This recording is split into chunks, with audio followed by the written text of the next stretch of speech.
Bienvenue sur les grandes épopées. Je m'appelle Jafar et je vais à la rencontre de femmes et d'hommes inspirants et expérimentés pour décortiquer les moments clés de périodes révolues de leur vie professionnelle.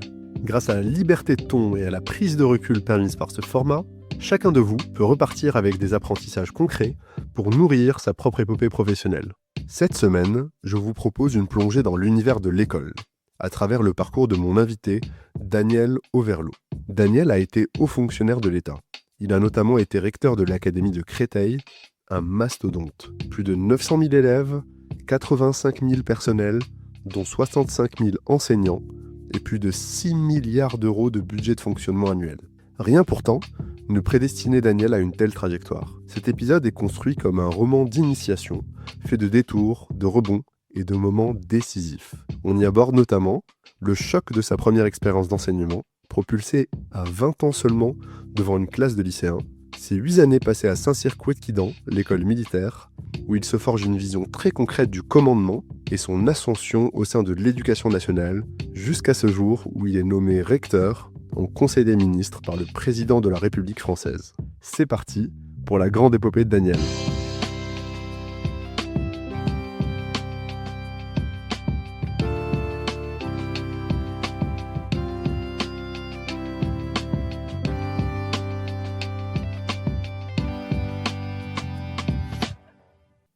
« 1980, tu as 23 ans, c'est ton premier jour à l'école militaire de Strasbourg. Qui es-tu à ce moment précis ? Ça va être mon premier jour de service militaire et je n'ai aucune idée de ce que l'avenir sera. Je suis agrégé de lettres classiques. Je sors de 2 années de préparation à l'agrégation qui ont été des années difficiles dans un contexte où la réduction des postes faisait qu'avoir le concours, c'était très compliqué.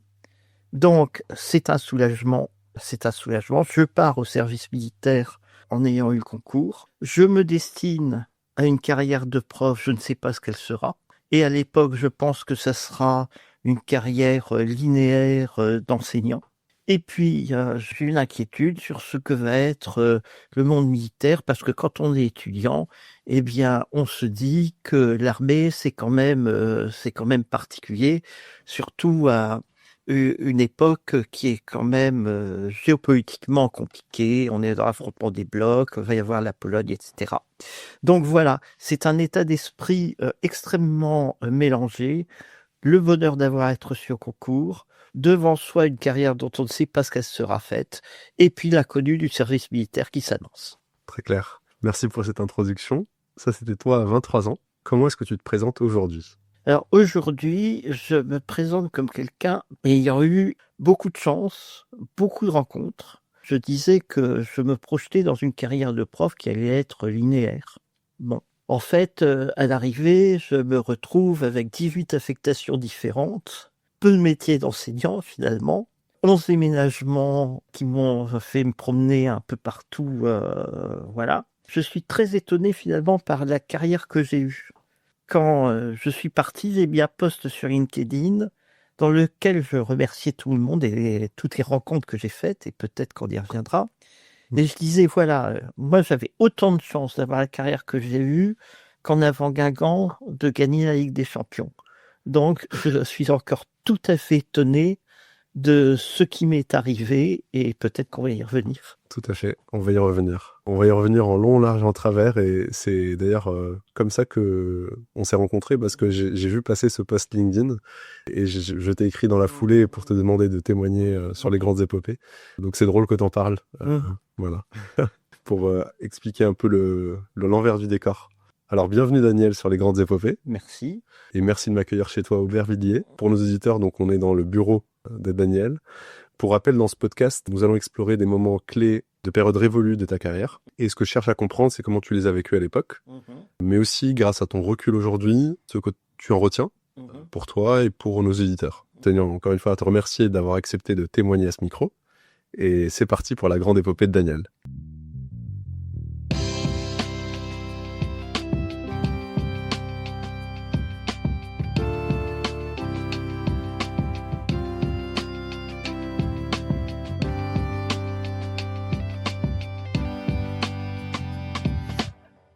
Donc on replonge quelques années avant ton premier jour à l'école militaire de Strasbourg. On est en 1975.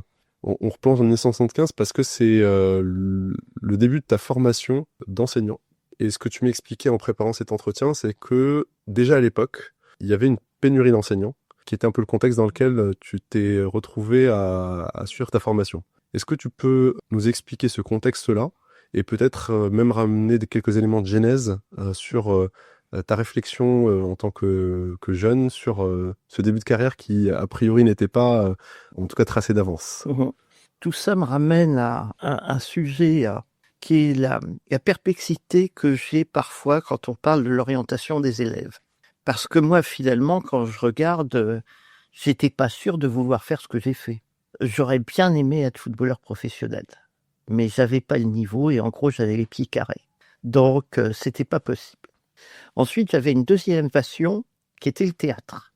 À un moment, j'ai commencé à sonder le milieu familial pour dire que j'aimerais bien faire du théâtre.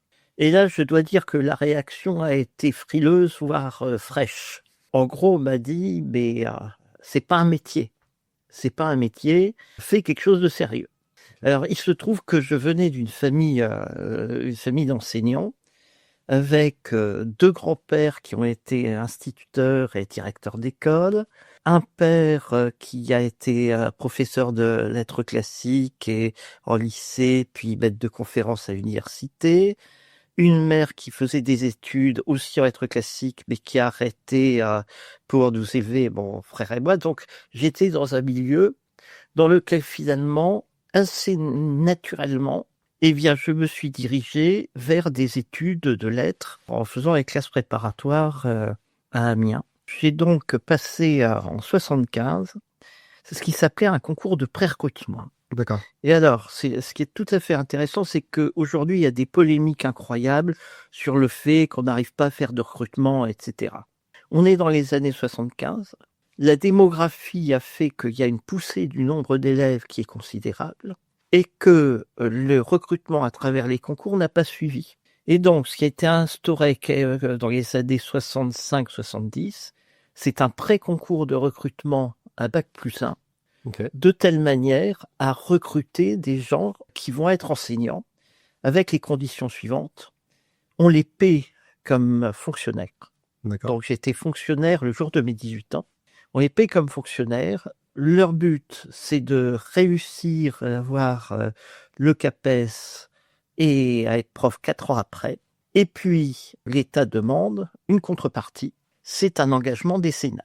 Je ne savais pas que j'allais en prendre pour 49 ans et 11 mois de service. Tout à fait. Avec beaucoup de diversité, comme tu l'as quand même précisé. Je n'aurais pas dû enseigner 3 ans après, puisque la trajectoire, c'était tu fais tes études, tu passes le concours et tu seras formé après. Sauf que un jour, à la sortie du cours à la fac, eh bien, il y avait un titre du rectorat, la gestion des personnels, qui prenait les gens un à un et qui leur disait, voilà, est-ce que tu veux pas devenir prof tout de suite parce que on a Des besoins. des besoins. D'accord. Et c'est ainsi que je me suis retrouvé, j'avais à l'époque 20 ans, je me suis retrouvé avec une première S en latin et en grec avec des élèves qui avaient 17 ans.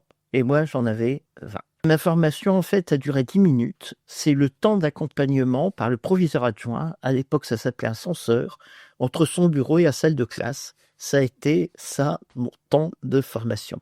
Alors aujourd'hui, quand je vois qu'il y a des polémiques sur le fait qu'on manque de profs, sur le fait qu'il y a des contractuels qui ne sont pas formés, etc., à tous les gens qui m'en parlent, je dis relisez l'histoire. Relisez l'histoire. La question de la pénurie des enseignants n'est pas quelque chose de nouveau. La question de la formation des jeunes enseignants n'est pas quelque chose de nouveau. Sur l'éducation nationale, j'en tire une leçon tout à fait intéressante. Un jour, un ministre a comparé l'éducation nationale à un mammouth, en disant un mammouth, ça a trop de graisse.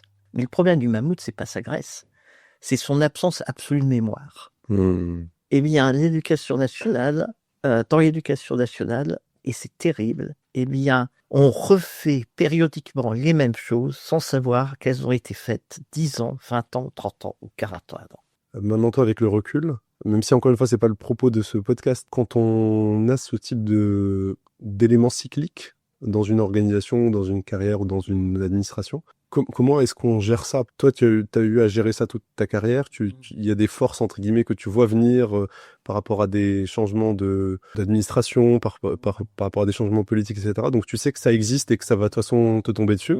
Est-ce qu'on vit avec longtemps avec l'espoir que ça va être cette fois-ci différent, ou en fait on l'intègre dans sa manière de fonctionner, et comment on fait en fait pour se battre contre cette force? Bon, alors, il ne faut pas l'intégrer dans sa manière de fonctionner, sinon on est blasé, on renonce. Non, il faut se dire qu'on va repartir et que cette fois, on va faire mieux.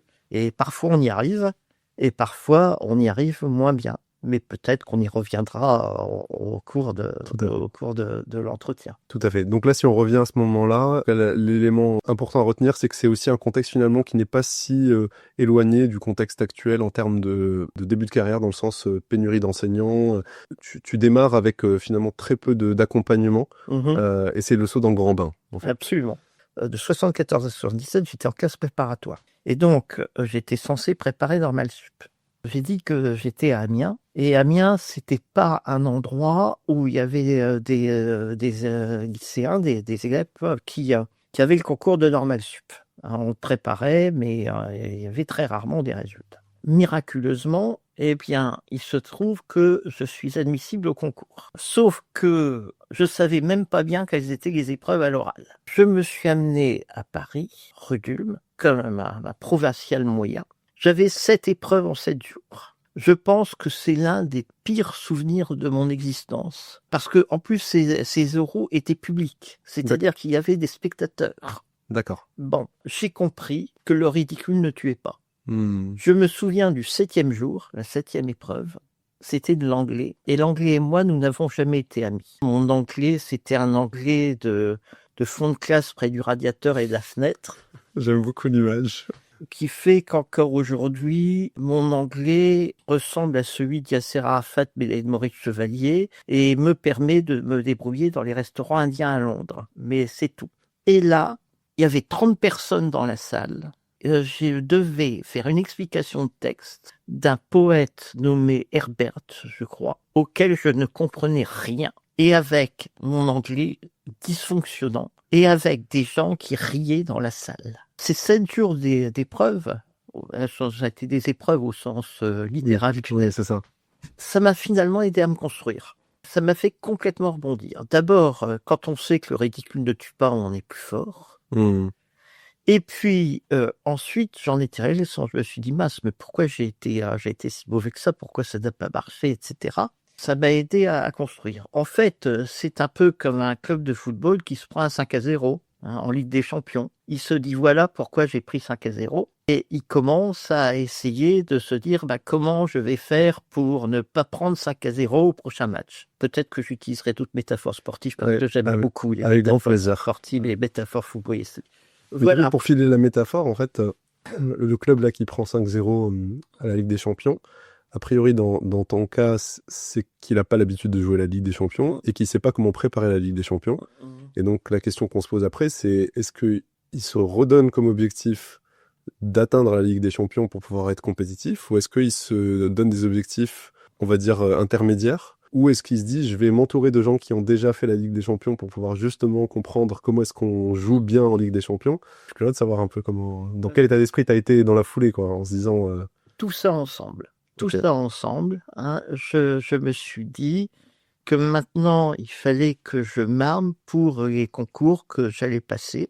Et c'est en fait cet échec à Normal Sup et les leçons que j'en ai tirées qui m'ont rendu beaucoup plus fort pour préparer ensuite le CAPES et la grecque. Si j'avais pas eu cet épisode difficile, je ne crois pas que j'aurais pu avoir ensuite les concours que j'ai eus comme je les ai eus, encore une fois dans un contexte qui à l'époque était extrêmement difficile. La leçon que j'en ai tirée, c'est qu'on peut avoir un échec considérable et il faut savoir repartir. Beaucoup plus tard, quand j'étais au début de mon métier d'inspecteur, j'avais une tutrice qui m'avait donné le proverbe suivant, qu'elle essayait de s'appliquer à elle-même et que moi j'ai cherché à m'appliquer à moi-même.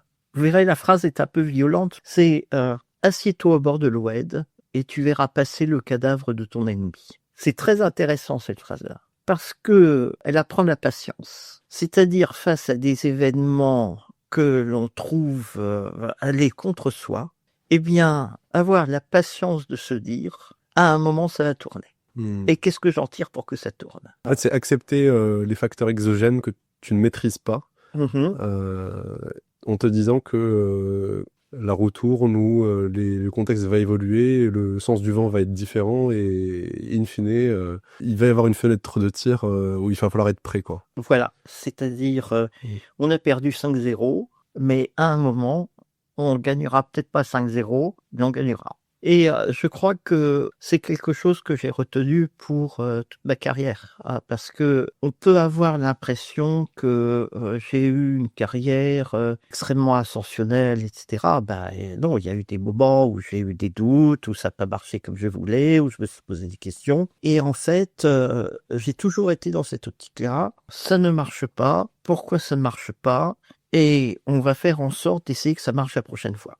Très clair. Donc, à ce moment de nos échanges, quand je débute, je n'ai pas de projet de carrière. Et la réussite au concours que j'ai eu et qui me permet de devenir enseignant, elle s'est bâtie sur une claque monumentale qui m'a permis de rebondir et de réagir. On a commencé l'entretien avec mon premier jour à Strasbourg en arrivant par le train. J'ai un souvenir émerveillé de mon service militaire, ce qui n'est pas le cas De tout le monde. parce que, donc, dans le cadre du service militaire, le ministère de la Défense s'était dit, voilà, j'ai des lycées militaires, j'ai des écoles militaires, confions à des appelés du contingent diplômés, et bien des fonctions d'enseignant pendant 1 an. Et donc, c'est comme ça que je me suis retrouvé, non pas à balayer à court, qui est l'image d'Épinal, non pas à être grenadier voltigeur dans une compagnie de combat au 110e régiment d'infanterie, mais en train de préparer des élèves qui étaient ou sous-officiers ou officiers de réserve en situation d'activité, un concours de recrutement à Saint-Cyr-Couët-Quidan, à l'école militaire interarmes. C'était des élèves qui avaient le bac. C'était une sorte de classe préparatoire. Et donc, c'était très intéressant. En fait, j'ai vécu 1 an dans lequel j'ai eu un enseignement très, très intéressant. Et puis, j'ai pu faire beaucoup de sport, les 2 ensemble, sortant d'années de préparation de concours, d'études, etc. Eh bien, c'était vraiment très agréable. J'ai été rattrapé en fin d'année de mon service militaire par l'Éducation nationale qui m'a dit, maintenant, on te récupère, t'es prof, tu vas être prof, ce qui était tout à fait normal. Et je reçois donc un courrier du ministère me donnant une affectation d'enseignant comme professeur de lettres classiques au collège Charles-Hermite, rue du Calvaire, à Dieuze. Je dois dire que quand on reçoit comme affectation d'abord Dieuze, je ne savais pas où c'était. Comme il n'y avait pas Ouest, j'ai dû prendre une carte de géographie. Quand on est affecté dans un collège qui s'appelle Hermite et que c'est rue du Calvaire, eh bien, je dois dire que c'est pas totalement engageant.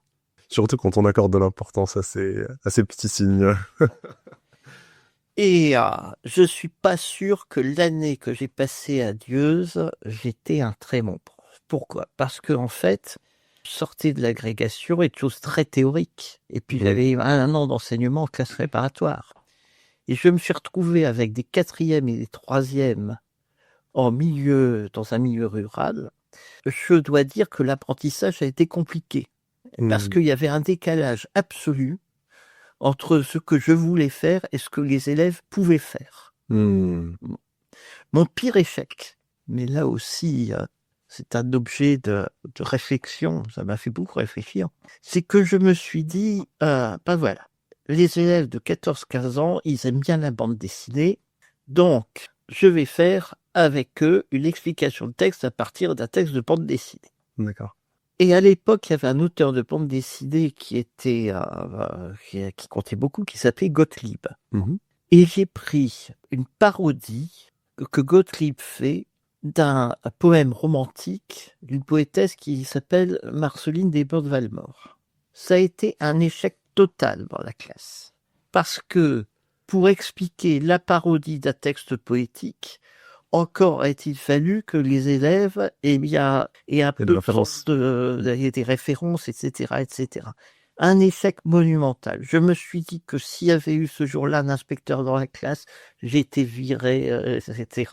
Bon, encore que c'est pas possible quand on est fonctionnaire. Oui, mais un flop, ça arrive, c'est comme ça qu'on apprend aussi. Voilà, c'était un flop considérable. Maintenant, dans cette année-là, adieuse, comme j'étais en campagne et que j'ennuyais, j'ai repris des activités théâtrales. Donc, maintenant que j'avais les concours, j'étais libre et je pouvais faire du théâtre. Ouais. Donc, dans le collège-lycée, parce que c'était le lycée scolaire où j'étais à club théâtre, et donc je me suis éclaté en jouant à des rôles dans la Locandiera de Goldoni. Mais j'y repense souvent parce que je me dis que finalement, dans toutes les fonctions que j'ai eues par la suite, l'aspect théâtral est extrêmement important. Quand on est recteur d'académie et qu'on est avec les organisations syndicales, eh bien, on est représentant de l'État, et quel que soit le pouvoir politique, et on joue un rôle. On joue un rôle. Bon. Donc, voilà. En fait, je n'ai pas fait de théâtre comme métier, mais j'ai eu la chance de pouvoir faire du théâtre. C'est ça, d'exploiter ces compétences-là, finalement, des moments où il est nécessaire de manier, en fait, dire ces compétences-là, parce que tout le monde les manie, finalement. Absolument. Tu termines cette année, du coup Eh bien, je ne reste pas adieuse, voilà. Parce que, en fait, comme pendant mon année de service militaire, j'avais, semble-t-il, donné satisfaction comme prof, eh bien, il se créait un poste de professeur civil titulaire et le proviseur avait pensé à moi. Et c'est comme ça que je suis retourné à l'école militaire de Strasbourg, où j'ai passé 4 années très agréables entre 82 et 86, cours à des étudiants post-baccalauréat, et puis beaucoup de sport, beaucoup de sport. Et de cette période-là, je sais qu'on a abordé en préparant le rapport aussi à on va dire au management, ou en tout cas le rapport à la question de la hiérarchie. On a retenu un élément dont d'ailleurs j'ai reparlé plusieurs fois depuis qu'on a échangé tous les deux. Alors, c'est après en fait, parce qu'en 86, il se trouve que le format de l'armée de terre est en train de changer, peu importe, et l'école militaire de Strasbourg est supprimée. Et on me propose de rejoindre l'académie militaire de Saint-Cyr-Ouaquidan. L'école spéciale militaire, école militaire interarmes. Bon, pour ceux qui ne savent pas, c'est les genres des Caucasoars. J'y suis resté pendant 8 ans, c'est l'affectation la plus longue que j'ai eue dans ma carrière. Et j'ai beaucoup appris sur le commandement. Il est totalement illusoire de penser que dans le monde militaire, eh bien, on applique les ordres comme ça, sans les comprendre, le doigt sur la couture du pantalon. Et j'en ai tiré pour toute la suite de ma carrière des enseignements absolument essentiels. Le premier enseignement, c'est que un ordre qui n'est pas compris ne marche pas. C'est-à-dire que la chaîne du commandement, elle ne peut fonctionner qu'avec des gens qui sont responsabilisés et autonomes. Si on leur dit « fais ça et dépêche-toi de ne pas comprendre ce que tu fais », eh bien ça ne peut pas marcher. Le deuxième élément, c'est que il y a un aspect dans toute décision militaire de construction critique. C'est-à-dire que avant qu'on passe à l'action, la réflexion est intense et les avis peuvent être totalement divergents. Et donc, la formule franchise dans le conseil, loyauté dans l'action, c'est une formule que j'ai totalement retenue. À savoir que on peut être en dissension totale au moment de la réflexion. Une fois que la décision est prise, tout le monde s'aligne et tout le monde marche dans le même sens, quelle qu'ait pu être la force des dissensions auparavant. Tout ça m'a beaucoup compté pour moi dans les métiers successifs que j'ai occupés. Toujours donner du sens à ce qu'on cherche à obtenir, et puis accepter d'avoir des gens autour de soi qui ne sont pas d'accord avec vous, et soi-même pouvoir dire à son chef « je ne suis pas d'accord sur ce que vous proposez ». Maintenant, à partir du moment où vous dites qu'on va faire comme ça, on fait comme ça quand même. Bon, voilà, mais ce sont 2 leçons que j'ai retenues qui ont été extrêmement fortes pour ma conception du management et pour les postes d'encadrement que j'ai eu par la suite. Ces deux éléments-là, je me permets de rebondir parce qu'ils sont clés et ils sont intriqués parce que la question du sens, de s'assurer que ce qu'on va faire est compris, d'une certaine manière, ça a aussi de la valeur pour expliciter son raisonnement en tant que décideur.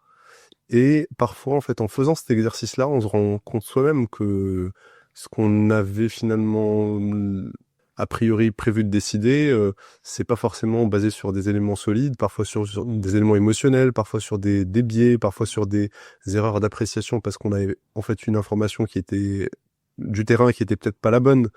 Et donc, d'une certaine manière, le pouvoir de la création de clarté, il est double. Il est à la fois pour soi, pour se dédire même soi-même d'ailleurs, et éventuellement pour aller chercher des informations qui sont des informations de terrain, des informations...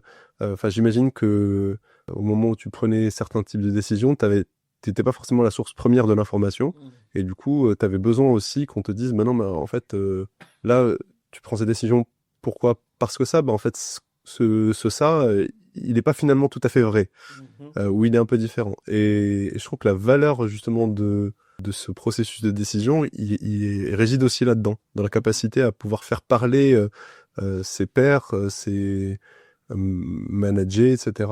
Et aussi de leur donner cette capacité aussi à faire leur job. Parce que parfois, en fait, quand on ne fonctionne pas comme ça, finalement, le reste de l'équipe n'a plus l'habitude d'être vigilant et de se dire bon bah en fait cet élément-là on l'a identifié, on va pouvoir le partager, etc. Et on passe potentiellement à côté de beaucoup d'informations très précieuses que les gens n'ont plus du tout l'habitude d'aller qualifier parce qu'ils se disent bon de toute façon ça sert à rien qu'on éveille notre cerveau entre guillemets à cette situation parce que de toute façon ça ne servira à rien dans le processus de décision. Est-ce que tu as remarqué ça en fait toi avec le recul? Avec le recul, 2 éléments. D'abord, ce que j'ai retenu de mon passage au ministère de la Défense, c'est que la fonction prime le grade. C'est-à-dire, c'est pas parce qu'on est chef qu'on sait et qu'on a la compétence. Et donc, j'ai vu des situations dans lesquelles un adjudant spécialiste de son domaine peut dire à un colonel, voilà, c'est plutôt comme ça qu'il faudrait qu'on fasse. Et si le colonel dit, non, je suis pas d'accord, ben, c'est là où ça n'a pas marché. Donc, la fonction prime le grade, ça veut dire que il y a des gens qui sont spécialistes, qu'il faut écouter et dont il faut s'inspirer. Très clair. Et ça rend modeste. La deuxième chose que je voudrais dire, c'est qu'appliquer à l'éducation nationale, ces temps-ci, c'est très compliqué. Un organisme international qui s'appelle l'OCDE, qui vient de sortir une étude sur le moral des enseignants. En France, il n'est pas bon. Il n'est pas bon. Pourquoi il n'est pas bon? C'est parce que nos enseignants ont beaucoup de mal à trouver aujourd'hui du sens à ce qu'on leur donne.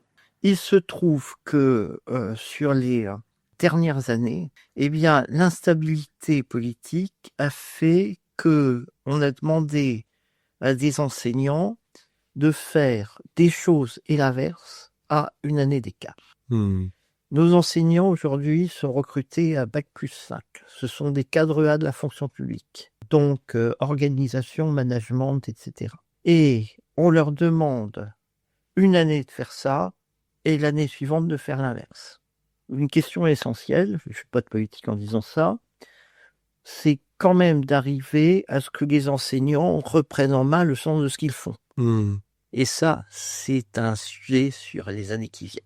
Si on revient du coup à toi sur cette période-là, donc on a parlé de ce que tu as retenu des grands apprentissages sur le rapport à la prise de décision. Tu as dit aussi que c'était une période finalement d'affectation la plus longue que tu as eue. Mais du coup, à un moment donné, c'est un détachement, c'est ça le terme? C'est un détachement qui aurait pu durer très longtemps. D'accord. Il n'y a pas de durée limite à un détachement. D'accord. Et alors, c'est quoi le moment clé qui te refait basculer dans un autre... qui clôt finalement ce chapitre? Alors, il est la conséquence d'un choix d'orientation compliqué. Il se trouvait que j'avais eu donc à Saint-Cyr-Coëtquidan des responsabilités extrêmement diverses en tant qu'enseignant, en tant que chef de cours, que responsable des élèves étrangers. Je préparais les officiers à l'école de guerre. J'avais un portefeuille de dossiers extrêmement vaste. J'avais en particulier eu la responsabilité, sur le plan pédagogique, d'élève officier saoudien dans le cadre d'un contrat d'armement que la France avait avec l'Arabie saoudite déjà à l'époque. Bon, tout ça était passionnant, mais au bout de 6-7 ans, je commençais à en avoir assez. Et donc j'envisageais mon retour à l'éducation nationale. J'avais une fenêtre d'ouverture. J'ai été inspecté par un inspecteur général qui a vu mon parcours, etc., et qui m'a dit, écoutez, ça serait bien que vous soyez professeur en classe préparatoire en Hippocane et en Cagne. Moi, j'étais tout content. C'était quand on a été étudiant en Hippocane et en Cagne, les profs, c'est quand même des sortes de demi-dieux, pas tous, mais certains. Et donc, se dire qu'on va être soi-même professeur de classe préparatoire, c'est extrêmement valorisant. Oui, ça nourrit l'ego. Voilà. Bon. Et donc, je reçois un téléphone de l'inspection générale qui me dit, la rentrée prochaine, vous partez comme professeur de classe préparatoire au Havre. Bon, et moi, j'étais tout content. C'était, voilà. Et la semaine suivante, celui qui avait été le directeur général de l'enseignement et de la recherche à Couette-Quidon, c'est le civil qui a la responsabilité de tout le secteur pédagogique. C'était un professeur de droit, un professeur d'université, qui est resté au début, dans les années 86-87, où j'étais à Couette-Quidon, c'était lui le directeur, et était devenu ensuite recteur. Mais je n'avais jamais perdu contact avec lui. Bon. Et donc, une semaine après l'appel où on me nommait professeur en classe préparatoire, il m'appelle.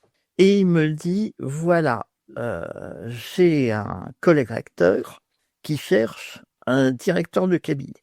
Vu votre profil, etc., je lui ai parlé de vous, est-ce que ça vous intéressera? Alors là, j'étais dans un dilemme cornélien. Parce que, d'un côté, j'allais être demi-dieu. Bon, voilà.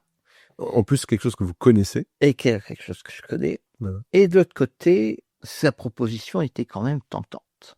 Je me suis dit, si je ne prends pas cette proposition, je risque de le regretter toute ma vie. Et c'est un choix qui est super dur à prendre parce que on est vraiment sur des chemins très très très différents. C'est-à-dire que d'un côté, vous sautez dans l'enseignement et a priori, prof de prépa, on ne l'est pas pendant un an. Enfin, on se lance quand même dans un chemin de vie. Et d'un autre côté, qu'on lâche, on va dire, la partie opérationnelle de l'enseignement et on rentre dans la partie administrative, stratégie, politique. Enfin, on est vraiment sur totalement autre chose. Ouais. Et au-delà de... Parce qu'il y a ce truc de « j'ai pas envie de passer à côté », mais est-ce qu'avec le recul, il y avait autre chose qui expliquait que à cette bifurcation, ça a plutôt penché quand même vers... Je pense que j'étais enseignant depuis l'âge de 23 ans. Même un peu avant, avec mes expériences de première C en latin, en grec. J'en avais 36, j'avais 13 ans d'enseignement. Peut-être que le fait de me dire que je partais sur une carrière d'enseignant en cours, à ce moment-là, ça ne me plaisait plus. Et ce qui est très étonnant, c'est que familialement, aujourd'hui, je retrouve la même situation avec ma fille. D'accord. Qui a eu le CAPES à 20 ans, qui a été 12 ans enseignante, pas très loin d'ici, dans un lycée difficile d'Aubervilliers. D'accord. À 31 ans, elle a passé le concours de personnel de direction. Ok. Voilà. Ouais. Au bout de 11 ans, elle s'est dit, voilà, 11 ans d'enseignement, j'ai un peu fait le tour du métier, je vais faire autre chose. Voilà, je crois que c'était un peu, à l'époque, la même démarche qui m'a guidé. Très clair. Et donc...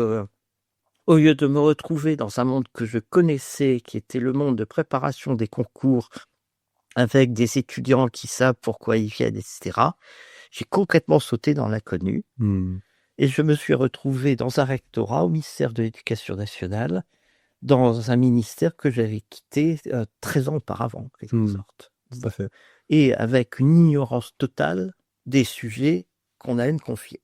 Et alors, comment on débarque, comment on se prépare émotionnellement à un chapitre aussi nouveau, avec autant de nouveautés On ne se prépare pas d'un seul coup, on se retrouve dans la situation...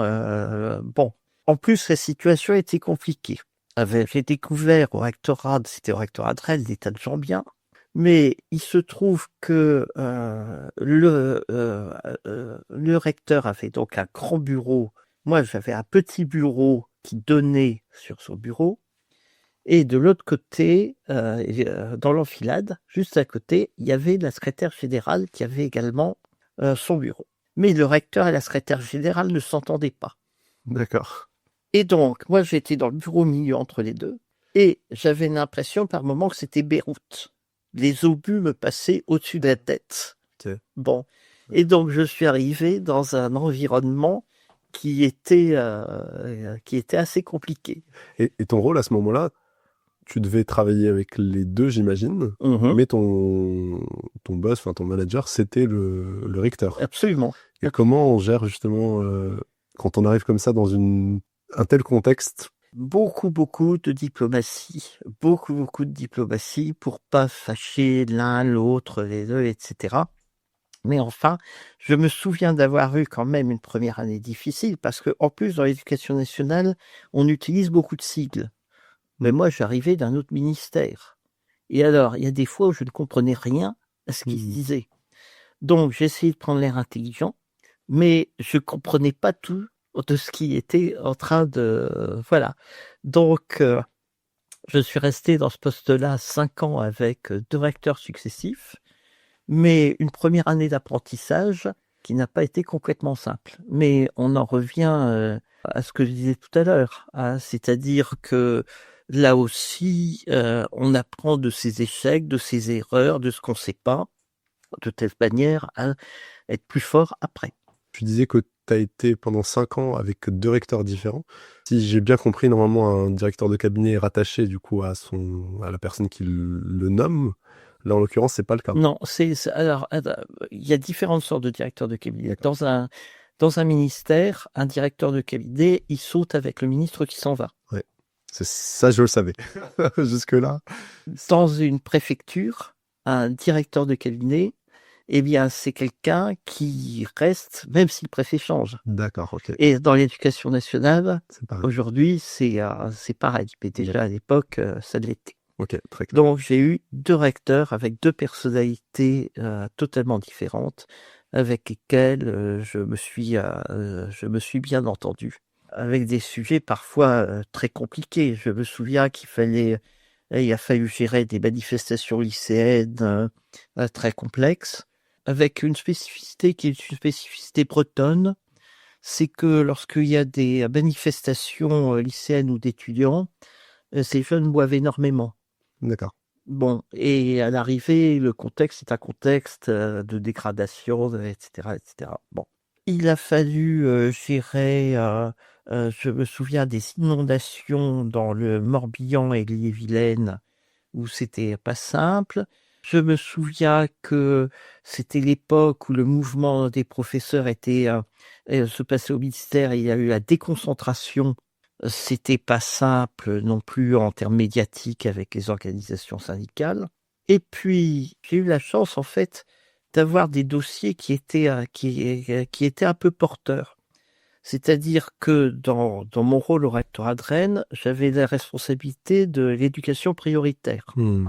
C'était intéressant parce que ça m'a permis d'avoir des réunions à Paris, de rencontrer des gens, en fait, de préparer la suite de ma carrière parce que il faut pas se faire d'illusions. Si on reste dans son poste sans connaître de gens, etc., eh bien, on va pas aller vous chercher. Et donc, il se trouve que à l'époque, la ministre qui s'occupait de l'éducation prioritaire était la ministre déléguée à l'enseignement, qui était Ségolène Royal. C'était l'époque où Ségolène Royal avait voulu refaire la carte de l'éducation prioritaire, faire sortir, faire entrer, etc. Et donc, c'était un sujet porteur et c'est le sujet qui m'a donné un peu de visibilité au niveau national et qui m'a permis ensuite de faire autre chose dans ma carrière. Ce sujet-là, en fait, quand il arrive sur la table, c'est un sujet qui s'est imposé à toi ou c'est un sujet que tu es allé chercher? L'éducation prioritaire, c'est le recteur qui me l'avait donné. D'accord. parce que c'était un sujet, j'avais grandi au rectorat de Rennes, on n'était plus la première année où je connais beaucoup. Ça impliquait la relation avec les politiques, bon, en gros, le directeur de qualité, dans ces cas-là, c'est l'homme de confiance. Bien sûr. Bon. Et donc, la négociation était compliquée avec les élus. Parce que, naturellement, tout le monde veut entrer en éducation prioritaire et jamais personne ne veut en sortir. Bon, problématique qu'on retrouve encore aujourd'hui. Je te posais la question parce que comme les auditeurs vont le voir par la suite, il y a plusieurs éléments de ta carrière ensuite qui vont être dans des territoires, dans des zones où cette question-là d'éducation prioritaire est clé. Je me demandais à quel point c'était finalement accidentel ou c'était quelque chose que tu avais en toi en fait finalement qui a servi un peu de fil rouge.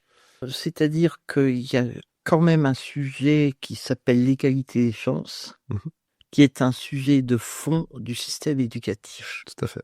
Est-ce qu'aujourd'hui l'égalité des chances existe ? J'en suis pas totalement sûr. Et donc, peut-être qu'il y a effectivement un fil rouge dans ma carrière qui est fondé sur l'égalité des chances. Je retourne à l'école militaire de Strasbourg. C'était une école de promotion interne qui prenait des jeunes bacheliers mais qui n'avaient pas fait d'études supérieures et qui les amenait dans le cadre de la promotion interne au grade d'officier. Bon, voilà. Oui, donc c'était déjà le cas en fait avant. C'était déjà une forme d'égalité des chances.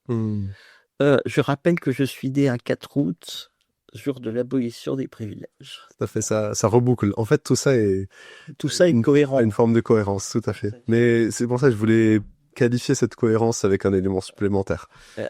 C'est une forme de cohérence dans une lecture a posteriori. Parce que sur le moment, je n'ai aucune idée d'une trajectoire linéaire. En fin de compte, ma trajectoire n'a pas été linéaire du tout. Mais quand je relis, on peut distinguer un fil rouge et une certaine cohérence. Très clair. Et d'ailleurs, sur ce point, après, ça, c'est un sujet qui est pas toujours facile. Effectivement, la lecture a posteriori révèle beaucoup plus. Et d'ailleurs, c'est pour ça que ce podcast aussi existe, parce que cette double lecture a une certaine valeur. Néanmoins, il y a parfois des personnes qui, à un moment donné, en fait, font des choix peut-être hasardeux, mais il y a quelque chose qui se révèle, une forme de cohérence ou quelque chose qui leur saute aux yeux, alors qu'ils sont encore au milieu du chemin, entre guillemets. Donc en tout cas, pour toi, c'est pas forcément le cas de cette question-là. Tu dis pas c'est mon combat, mais in fine, ça va l'être quand même, en fait. Mais progressivement, ça va l'être. Et quand je suis devenu recteur de l'Académie Créteil, mais on reviendra sur... C'était mon 3e poste dans l'Académie Créteil. En fait, moi, j'ai considéré que ma mission, elle tenait sur un ticket de métro. Quand on regarde la situation de l'Académie Créteil, eh bien, il y a une cohérence absolue entre 2 cartes. La carte de la grande pauvreté et la carte de l'absence de diplôme des 15-24 ans. Qu'est-ce que c'est que la mission de l'Académie Créteil ? C'est faire échapper des jeunes à la fatalité de leur naissance qui leur donne des handicaps dans le domaine scolaire. Voilà. Bon. A posteriori, effectivement, quand je m'occupais de l'éducation prioritaire dans l'Académie de Rennes, je m'occupais aussi de ce dossier-là. Tout à fait. Et l'autre apprentissage que j'ai essayé de reformuler, c'est quand il y a ce type d'opportunité qui se présente dans une carrière, d'exercer son libre arbitre d'une certaine manière en se disant, ok, en fait, c'est à moi aussi de provoquer ma chance.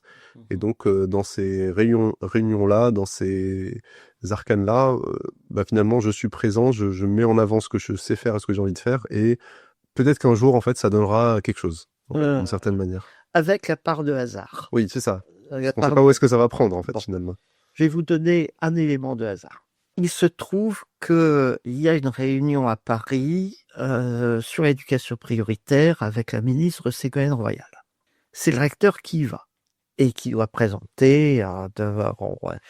C'est un groupe de travail composé d'un certain nombre de recteurs. Et le recteur, qui est William Barrois, une grande figure parmi les recteurs, un type qui est resté recteur 30 ans, eh bien, il m'emmène, puisque moi, j'ai le dossier.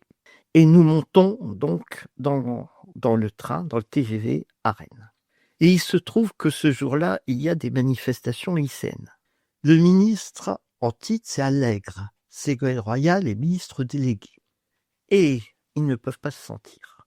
Et Allègre apprend que Ségolène Royal a convoqué des recteurs le jour où il y a des manifestations lycéennes. Et donc, il fait téléphoner par son cabinet à tous les recteurs qui sont convoqués à cette réunion de rentrer immédiatement dans leur académie. Et donc, le recteur Marois et moi, nous sommes dans le train entre Rennes et Paris. Lui, il doit présenter le sujet devant Ségolène Royal et moi, je suis là simplement en accompagnement. Sauf qu'il reçoit un coup de téléphone et il dit « On m'ordonne de rentrer dans mon académie ». Ouais, le coup du sort. Il descend en gare du Mans et il me dit « Vous connaissez le dossier, c'est vous qui vous exprimerez devant la ministre. Ouais. » Et donc, j'ai 55 minutes entre Le Mans et Paris pour préparer l'exposé que je vais faire devant la ministre. Ok. C'est la première fois que ça m'arrive. Ah là là, ça doit être un sacré moment, ça. Et donc, je dois lui présenter les évolutions de la carte de l'éducation prioritaire dans laquelle il Rennes et la façon dont on procède, etc. Et naturellement, en arrivant à Paris, je ne suis pas fier. Mais si on met tout en relation, vous vous souvenez de ce que je vous disais, de ce que je te disais tout à l'heure et du poème d'Herbert, etc. Oui, tout à fait. Le ridicule ne tue pas. Tout ça m'avait rendu plus fort. Et donc, eh bien, mes 55 minutes de préparation dans le train, ils m'ont aidé à pas avoir trop peur et à avoir un discours plutôt construit et à défendre la position de l'Académie de Rennes devant Ségolène Royal, qui n'était pas quelqu'un de tout à fait tendre. Hein. Voilà. Là, on est sur du hasard. Totalement. Si le recteur William Marois n'était pas descendu au Mans en me disant c'est vous qui prenez le dossier, eh bien peut-être que j'aurais jamais parlé devant la ministre et puis voilà. Peut-être j'aurais eu d'autres occasions, mais enfin... Oui, c'est ça. Mais en tout cas, celle-là a été là. Après, c'est toujours la même histoire. Est-ce qu'on est capable d'être au rendez-vous de ces opportunités? Et être au rendez-vous, c'est la conséquence aussi d'une préparation, mais aussi, comme tu viens de le dire, d'éléments de vie qui sont parfois très vieux, très anciens, typiquement ce rapport à l'échec. Donc voilà, tout ça contribue en fait à... Puis autre chose, est-ce que tu sais ce qu'est le kairos? Pas du tout.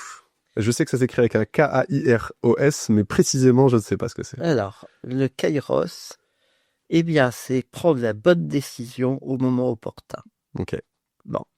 Il se trouve que mon épouse est professeure de langues anciennes et a fait un article sur la notion de kairos et Thucydide, qui m'a beaucoup inspiré. C'est-à-dire prendre une bonne décision au moment qui n'est pas opportun, eh bien ça ne marche pas. Le kairos, c'est la capacité à saisir la fenêtre de tir et à prendre la bonne décision à ce moment-là. Dans une carrière de décideur, je pense que le kairos, ça compte beaucoup.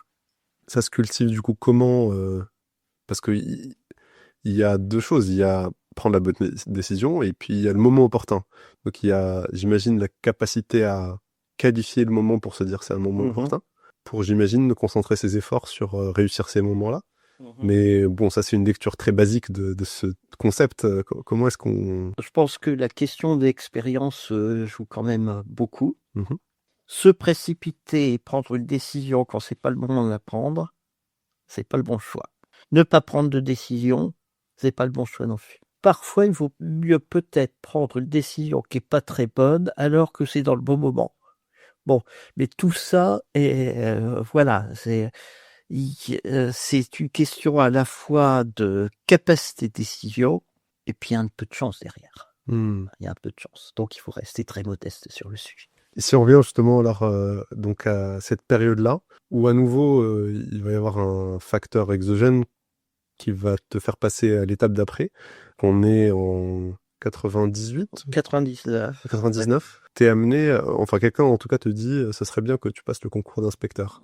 Est-ce que tu peux peut-être nous raconter cet épisode et est-ce que ça... C'est-à-dire que, en gros, moi, mon statut, j'étais professeur dans un rôle de directeur de cabinet, c'était un peu bâtard. Et donc, la seule solution pour s'en tirer, c'était que j'entre dans les cadres de l'éducation nationale, et la seule solution, c'était de passer un concours, et le concours d'inspecteur. Bon. Et donc, c'est ce qui s'est passé. Ça n'a pas été facile. Ça n'a pas été facile parce que à l'époque, on recrutait pas beaucoup d'inspecteurs. C'est-à-dire que là aussi, la fenêtre de tir était un peu fermée. Et je me suis retrouvé dans un oral où en plus, j'ai pas été bon. Ok. Voilà. Je m'en souviendrai toute ma vie. Ça se passait au foyer des lycéennes à Paris. Ben, j'ai pas été bon. Je sais pas pourquoi, mais il y a des moments où l'oral est mal parti. Et puis quand ça part mal, C'est très très dur de et se reprogrammer en fait. voilà, Ouais. voilà. Bon, là aussi, ça m'a rendu plus fort. Ça m'a rendu plus fort. Quand je suis sorti, je savais que je n'aurais pas, et je me suis dit, je reviendrai. Et donc, je suis revenu, et puis là, je l'ai eu. Alors là, c'était très bien parce que j'ai eu droit à une année de vacances. Enfin, une année de vacances. Une année moins intense. Une année moins intense, c'est-à-dire une année de formation pure. Donc, pendant 1 an, eh bien, j'étais à parité entre l'école des cadres de l'éducation nationale, qui s'appelait l'ESPEMEN, qui est à Chasseneuil-du-Poitou, à côté du Futuroscope. Et puis, j'étais en poste à côté d'inspecteur vie scolaire et je regardais comment ils faisaient. Et surtout, il fallait pas que je fasse moi-même. Donc, ça a été 1 an extrêmement agréable. Après la vie de cabinet directeur pendant 5 ans, ça a été un moment de pause. Je reviens juste, je fais une petite pause moi aussi sur ce moment-là, parce que là tu as dit quelque chose qui m'a titillé quand tu dis je suivais l'inspecteur de vie scolaire, mais je devais surtout pas intervenir. Je crois beaucoup à la force de l'observation, et je sais que généralement on a cet élan de vouloir donner notre avis, agir. C'est très très dur de juste rester là sans rien dire et observer. Là, tu n'avais pas le choix, il fallait que tu observes et que tu ne dises rien. Est-ce que tu en as tiré justement des choses qui t'ont servi par la suite, peut-être en termes d'écoute, en termes de capacité à comprendre ce qui se joue? Alors, j'avais comme tuteur cet inspecteur vie scolaire qui était un ancien, connaissait parfaitement les établissements, la façon de s'entretenir avec les personnels de direction. Et donc, j'ai beaucoup appris en le regardant. J'ai beaucoup appris sur sa façon de mener les entretiens et d'amener les gens à dire ce qu'ils voulaient. Bon. Et puis avec lui, j'ai fait quelque chose qui était très intéressant. C'était l'époque où il y avait eu des mesures de Ségolène Royal, encore elle, extrêmement fortes, contre la lutte sur le bizutage. Ok. Enfin, pour la lutte contre le bizutage. Et je me souviens d'enquêtes avec lui sur des faits de bizutage où j'ai vu comment il faisait pour aller chercher ce qu'il voulait chercher. Ça a été très, très intéressant en termes méthodologiques. Ok, très clair. Merci pour cette réponse, parce que voilà, je pense que c'est une capacité qui n'est pas suffisamment valorisée, la capacité d'observation. On en parlait tout à l'heure de la question de la prise de décision. Avant de prendre une décision, il faut déjà commencer par une prise d'information. Souvent, cette étape-là est clé et ça passe par l'observation. Donc, tu as musclé ton muscle d'observateur à ce moment-là. Et suite à cette respiration d'1 an, donc c'est là où tu as ton premier rendez-vous, comme tu l'appelles, avec l'Académie de Créteil. Voilà. Et donc, je deviens inspecteur d'académie adjoint dans le Val-de-Marne, c'est-à-dire que j'ai en responsabilité la moitié du département du Val-de-Marne, toute la partie qui est située à l'ouest de la Seine, avec Vitry, Ivry, Villejuif, Ville-Saint-Georges, etc., c'est-à-dire la partie la moins favorisée du département. Et avec un chef qui a été Jean-Pierre Delobier, qui est quelqu'un de tout à fait exceptionnel. Et là encore, j'ai beaucoup appris Et en particulier, moi, je connaissais pas bien le premier degré. J'étais un pur produit de deuxième degré. Or, dans le métier d'inspecteur d'académie, il y a tout ce qui est carte scolaire, carte scolaire, c'est-à-dire les ouvertures et fermetures de classe, qui est un sujet en France qui est un marronnier qui revient chaque année au mois de février. Bon. Il y a la relation avec les élus, avec les maires, etc. Et là encore, eh bien, j'ai beaucoup observé et beaucoup appris sur la façon dont il abordait les sujets, sur ses relations avec les organisations syndicales. C'est là où j'ai compris que j'avais déjà commencé à comprendre à Rennes, mais là, dans le Val-de-Marne, avec un conseil général à l'époque qui était dans une opposition farouche, des maires qui étaient dans une opposition farouche, j'ai bien vu quel était le rôle théâtral d'un responsable de l'État dans des confrontations avec des grands politiques. Donc il y a cet apprentissage-là qui est saillant. Est-ce qu'il y a d'autres leçons que tu retiens de ce premier pas, j'ose le terme terrain de jeu, mais enfin de l'Académie de Créteil avec lequel tu vas avoir finalement plusieurs rendez-vous dans ta carrière? À l'époque, ce qui est déjà frappant, c'est la violence en milieu scolaire. Ce qui est déjà frappant, c'est le décrochage des élèves. C'est le non-accès à la qualification. Ce qui est déjà frappant, c'est, j'en parlais à l'instant, c'est l'opposition avec un certain nombre de politiques. Donc, en fait, l'Académie de Créteil, telle que j'ai découverte en 2000, eh bien, n'a pas beaucoup de différence avec celle que j'ai retrouvée comme recteur, sauf que il me semble qu'en 20 ans, les choses sont devenues de plus en plus paroxystiques. D'accord. C'est-à-dire les clivages et les conflits se sont augmentés. J'en donnerai un exemple. En 2000, l'un des grands maires du Val-de-Marne était une figure du Parti communiste. Il était à Vitry-sur-Seine. Et la première partie d'une réunion avec le maire de Vitry, c'était un très grand cinéma. C'est-à-dire, il assassinait l'État pendant une demi-heure. Mon chef m'avait appris qu'il fallait rien dire pendant ce temps-là et prendre l'air contrit. On ne disait rien.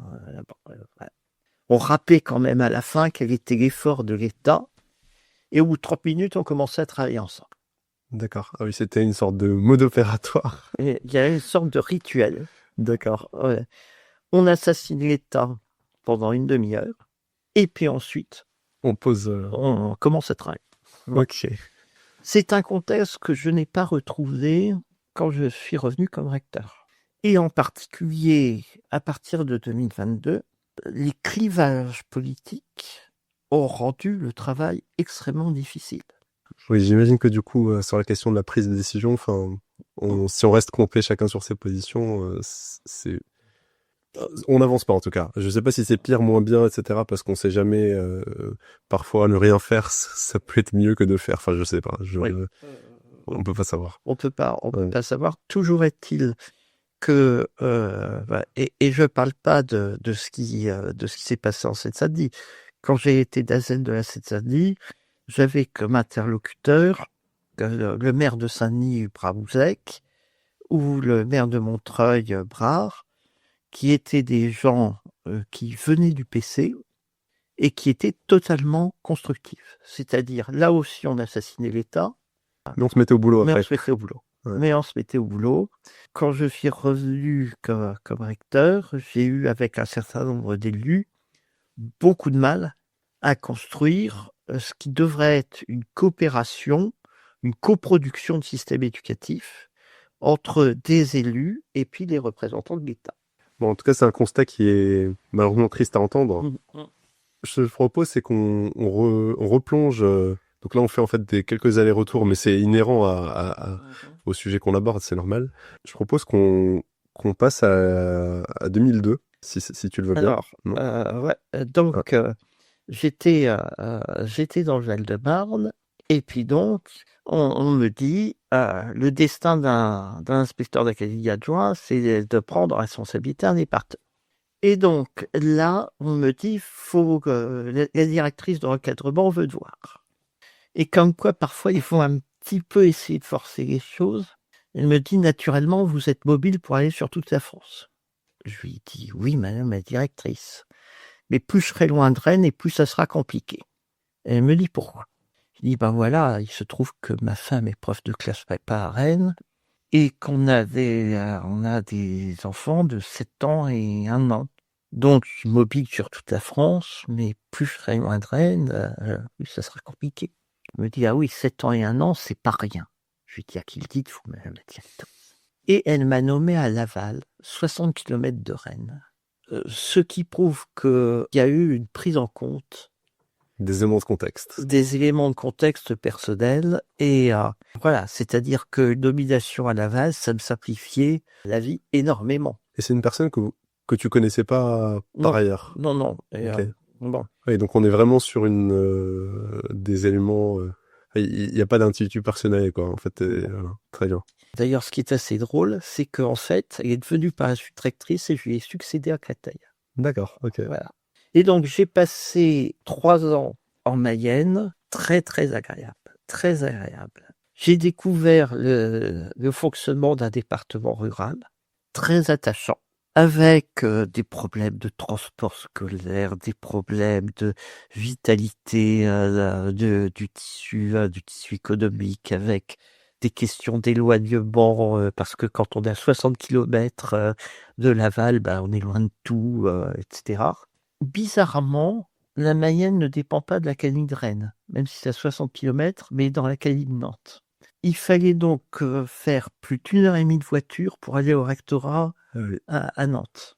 Bon, je considère que j'avais une très grande autonomie et donc j'y ai appris mon métier d'inspecteur d'académie. Sauf qu'au bout de 3 ans, on m'a dit: «Faudrait que tu bouges». Et là, c'était cette fois un directeur de l'encadrement.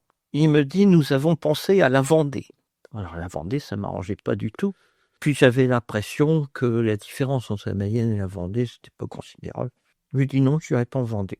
Bon, il n'a pas été content et je me suis dit que j'en reprenais pour 5 ans en Mayenne. Sauf que 3 semaines après, j'avais un coup de téléphone me disant: «Vous allez dans le Maine-et-Loire». Et le Maine-et-Loire, c'était C'est plus, on va dire, plus acceptable. c'était très pratique. C'était très pratique. Mon arrivée à Angers a été un peu compliquée. J'étais nommé au 1er août administrativement, mais enfin, c'est un mois d'août, et cetera. Les activités dans l'éducation nationale, elles reprennent le 20 août. Je me souviens que le dimanche, ça devait être le 20 août ou le 19 août, au moment de déménager, j'étais en train de démonter mon armoire de salle de bain. Le téléphone sonne, le collège de Lyon d'Angers était en train de brûler, il faut que tu viennes tout de suite. Ouais. Gestion de crise, premier jour. Et voilà. Et donc, je me suis retrouvé avec un événement à gérer, parce que dans ces cas-là, il faut organiser la rentrée, etc.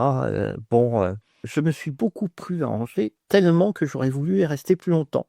Ça faisait 2 ans, 2 mois qu'on était à Angers, avec ma fille qui était scolarisée à Angers, qui avait beaucoup de mal à quitter la Mayenne parce qu'elle était adolescente à l'époque et donc elle perdait ses copains, etc. Et puis là, on m'appelle et on me dit: voilà, est-ce que vous avez demandé une mutation?» Moi, j'étais à Angers depuis 2 ans, je n'avais pas envie de partir, j'étais très bien. Bon. On me dit: «Il faut m'envoyer un CV tout de suite». C'était la directrice de l'encadrement. Ça, c'est encore une nouvelle. Le lendemain, je vois le directeur, je lui dis: «Bah, écoutez, il se passe quelque chose de bizarre, qu'est-ce que vous en pensez?» Il me dit: «Ah, je peux rien vous dire, mais on pense à vous pour un grand département». J'apprends que le département de la Seine-Saint-Denis est en train de se libérer. Je dis: «Est-ce qu'on voudrait me faire partir en Seine-Saint-Denis?» Et là, je reçois un coup de téléphone, on me dit: «Le recteur de l'académie de Créteil voudrait me voir, voudrait te voir». Le recteur de l'académie de Créteil, je le connaissais pas. Je savais qu'il avait été recteur en Guyane, je savais qu'il avait été directeur de cabinet adjoint au ministère. C'était un jeune, plus jeune que moi. Il m'appelle, il me dit: «Voilà, je m'appelle Jean-Michel Blanquer, je suis recteur de l'académie de Créteil et j'aimerais vous». Il y avait une réunion des recteurs et des DACES à Paris. On s'est vu dans un troquet auvergnat improbable, rue Saint-Jacques, un matin vers 8h30. Et on fait affaire. Elle me dit: «Ah, c'est bien, voilà, vous avez été adjoint dans le Val-de-Marne, puis, bon, on me dit que ça se passe très bien à Angers, voilà, c'est vous, Donc a priori, le deal est fait. je repars et là, il se met à se passer rien. C'est-à-dire, je continue mon métier d'inspecteur d'académie et au mois de janvier, on prépare les ouvertures, les fermetures de classes et cetera. On prépare la rentrée avec la répartition des voyages dans le 2e degré, bref, peu importe. Il se passait rien et j'apprends par la bande que des, personnes nombreuses ont été contactées pour, prendre le département de la Seine-Saint-Denis et toutes ont une particularité que je ne peux pas avoir. Ce sont des femmes. Et j'apprends que la directrice de cabinet du président de la République, eh bien, souhaite que, en Seine-Saint-Denis, symboliquement, il y ait une femme pour diriger l'éducation nationale dans le département. Et il se passe rien. L'inspection de l'académie de la Seine-Saint-Denis m'appelle régulièrement pour me dire: «Voilà où en est la carte scolaire» et cetera. Donc j'avais un œil sur, la Seine-Saint-Denis tout en étant en fait, et puis un jour, j'en ai eu marre. J'en ai eu marre et j'ai précipité mon destin en quelque sorte. Mais je savais pas que j'allais faire comme ça. Je me dis: «Mais enfin, on m'a contacté en décembre, Mmh. on est au mois de février, il y a plus d'inspecteurs on est au mois de mars, il y a plus d'inspecteurs d'académie Seine-Saint-Denis depuis Noël». Voilà, en fait, Qu'est-ce qui se passe? qu'est-ce qui se passe? Mmh. Donc Puis entre-temps, tu as eu tous ces éléments-là d'autres personnes qui sont contactées alors qu'a priori, voilà. tu étais bien engagé dans la discussion. Voilà. Donc, je demande un rendez-vous téléphonique à la directrice de l'encadrement. Elle me dit: «Écoutez, monsieur Verlot, je suis très ennuyée, votre profil est très bien, mais enfin, peut-être qu'une femme en Seine-Saint-Denis, ça serait mieux». Et alors là, je ne sais pas pourquoi, je lui ai dit: «Eh bien, madame la directrice, si ça ne tient qu'à ça, je me fais opérer au Brésil cet été». Elle n'a pas du tout aimé. Elle n'a pas du tout aimé. Elle a raccroché assez vite. Un quart d'heure après, le recteur de l'académie de Nantes m'appelait et disait: «Qu'est-ce que vous avez dit à la directrice de l'encadrement?» Ah oui, je Une heure pensais. après, Jean-Michel Oui. Blanquer appelait en disant: «Qu'est-ce que vous avez dit?» Oui, voilà, donc là, c'est Voilà, donc ça une escalade. redescend. Ouais. Bon, donc là, je me suis dit: «Là, c'est mort, je vais rester, dans le Maine-et-Loire» et puis finalement, c'est bien comme ça. Et une semaine après, j'ai été nommé en Seine-Saint-Denis. Voilà. Ouais, c'est... Et donc, je suis arrivé. Bon, il y a quand même une morale dans cette histoire, c'est qu'il faut quand même parfois aussi dire ce qu'on pense et pas se laisser porter par le vent. Dire, là, tu avais la légitimité pour pouvoir pousser ton coup de gueule. Parce que, je veux dire, à un moment donné, tu as une discussion qui est avancée, c'est pas sans conséquence sur ta vie personnelle. On peut pas rester assis à attendre. Ouais. D'accord, franchise dans l'échange, loyauté dans l'action. Voilà, après, il y a le style, il y a la méthode, il y a les mots, bon, ça, ils t'appartiennent, mais voilà. Bon, Ouais. voilà. Et donc, c'est ainsi que je suis arrivé en Seine-Saint-Denis et où j'ai fait 4 ans dans un contexte, qui est compliqué parce que la Seine-Saint-Denis, c'est quand même le département le plus compliqué qui existe en France sur le plan de l'éducation nationale et avec un tas de clichés qui sont totalement faux. Chaque fois que, il se passerait quelque chose de moche, ça devrait être en Seine-Saint-Denis. Une anecdote, un jour, j'étais dans mon bureau, coup de téléphone de BFM. Voilà, il paraît qu'il y a un gamin qui vient de se faire défoncer à coups de marteau, sur le parvis devant le lycée de Clichy. Moi, j'étais au courant de rien, ça m'étonne. Bon, on dit quand même: «Écoutez, ça m'étonne, mais je vérifie». J'appelle la proviseure qui me dit: «Il se passe rien chez moi», voilà. Je rappelle BFM, le journaliste. Me dit: «Bah, écoutez, on est désolé, depuis on a vérifié. En fait, c'est dans le Clichy qui est dans les Hauts-de-Seine et pas Clichy-sous-Bois, mais en général, quand il y a un événement comme ça se passe en Seine-Saint-Denis». Voilà. Et donc, c'est très intéressant. Le contexte de la Seine-Saint-Denis pour les médias, c'est la guerre civile tous les jours. Et ça n'est pas sans conséquence pour les enseignants qui sont affectés. C'est-à-dire un enseignant qui est affecté dans l'académie de Créteil, il a peur de la Seine-Saint-Denis. Et donc, pendant les 4 années que j'ai passées en Seine-Saint-Denis, mon but était de montrer qu'on pouvait très bien réussir quand on était élève en Seine-Saint-Denis. La preuve, derrière moi, il y a un collège qu'on voit par la fenêtre, les élèves sont au travail, les professeurs sont au travail, tout le monde est au travail. Cela dit, la Seine-Saint-Denis n'est pas un département facile. À l'époque, c'était Claude Barthelone qui était président du Conseil fédéral, qu'on n'appelait pas départemental. Je me souviens que parfois, nous respections beaucoup, hein, c'était un homme de parole, mais c'était parfois tonique dans les échanges, et en particulier dans les échanges en public.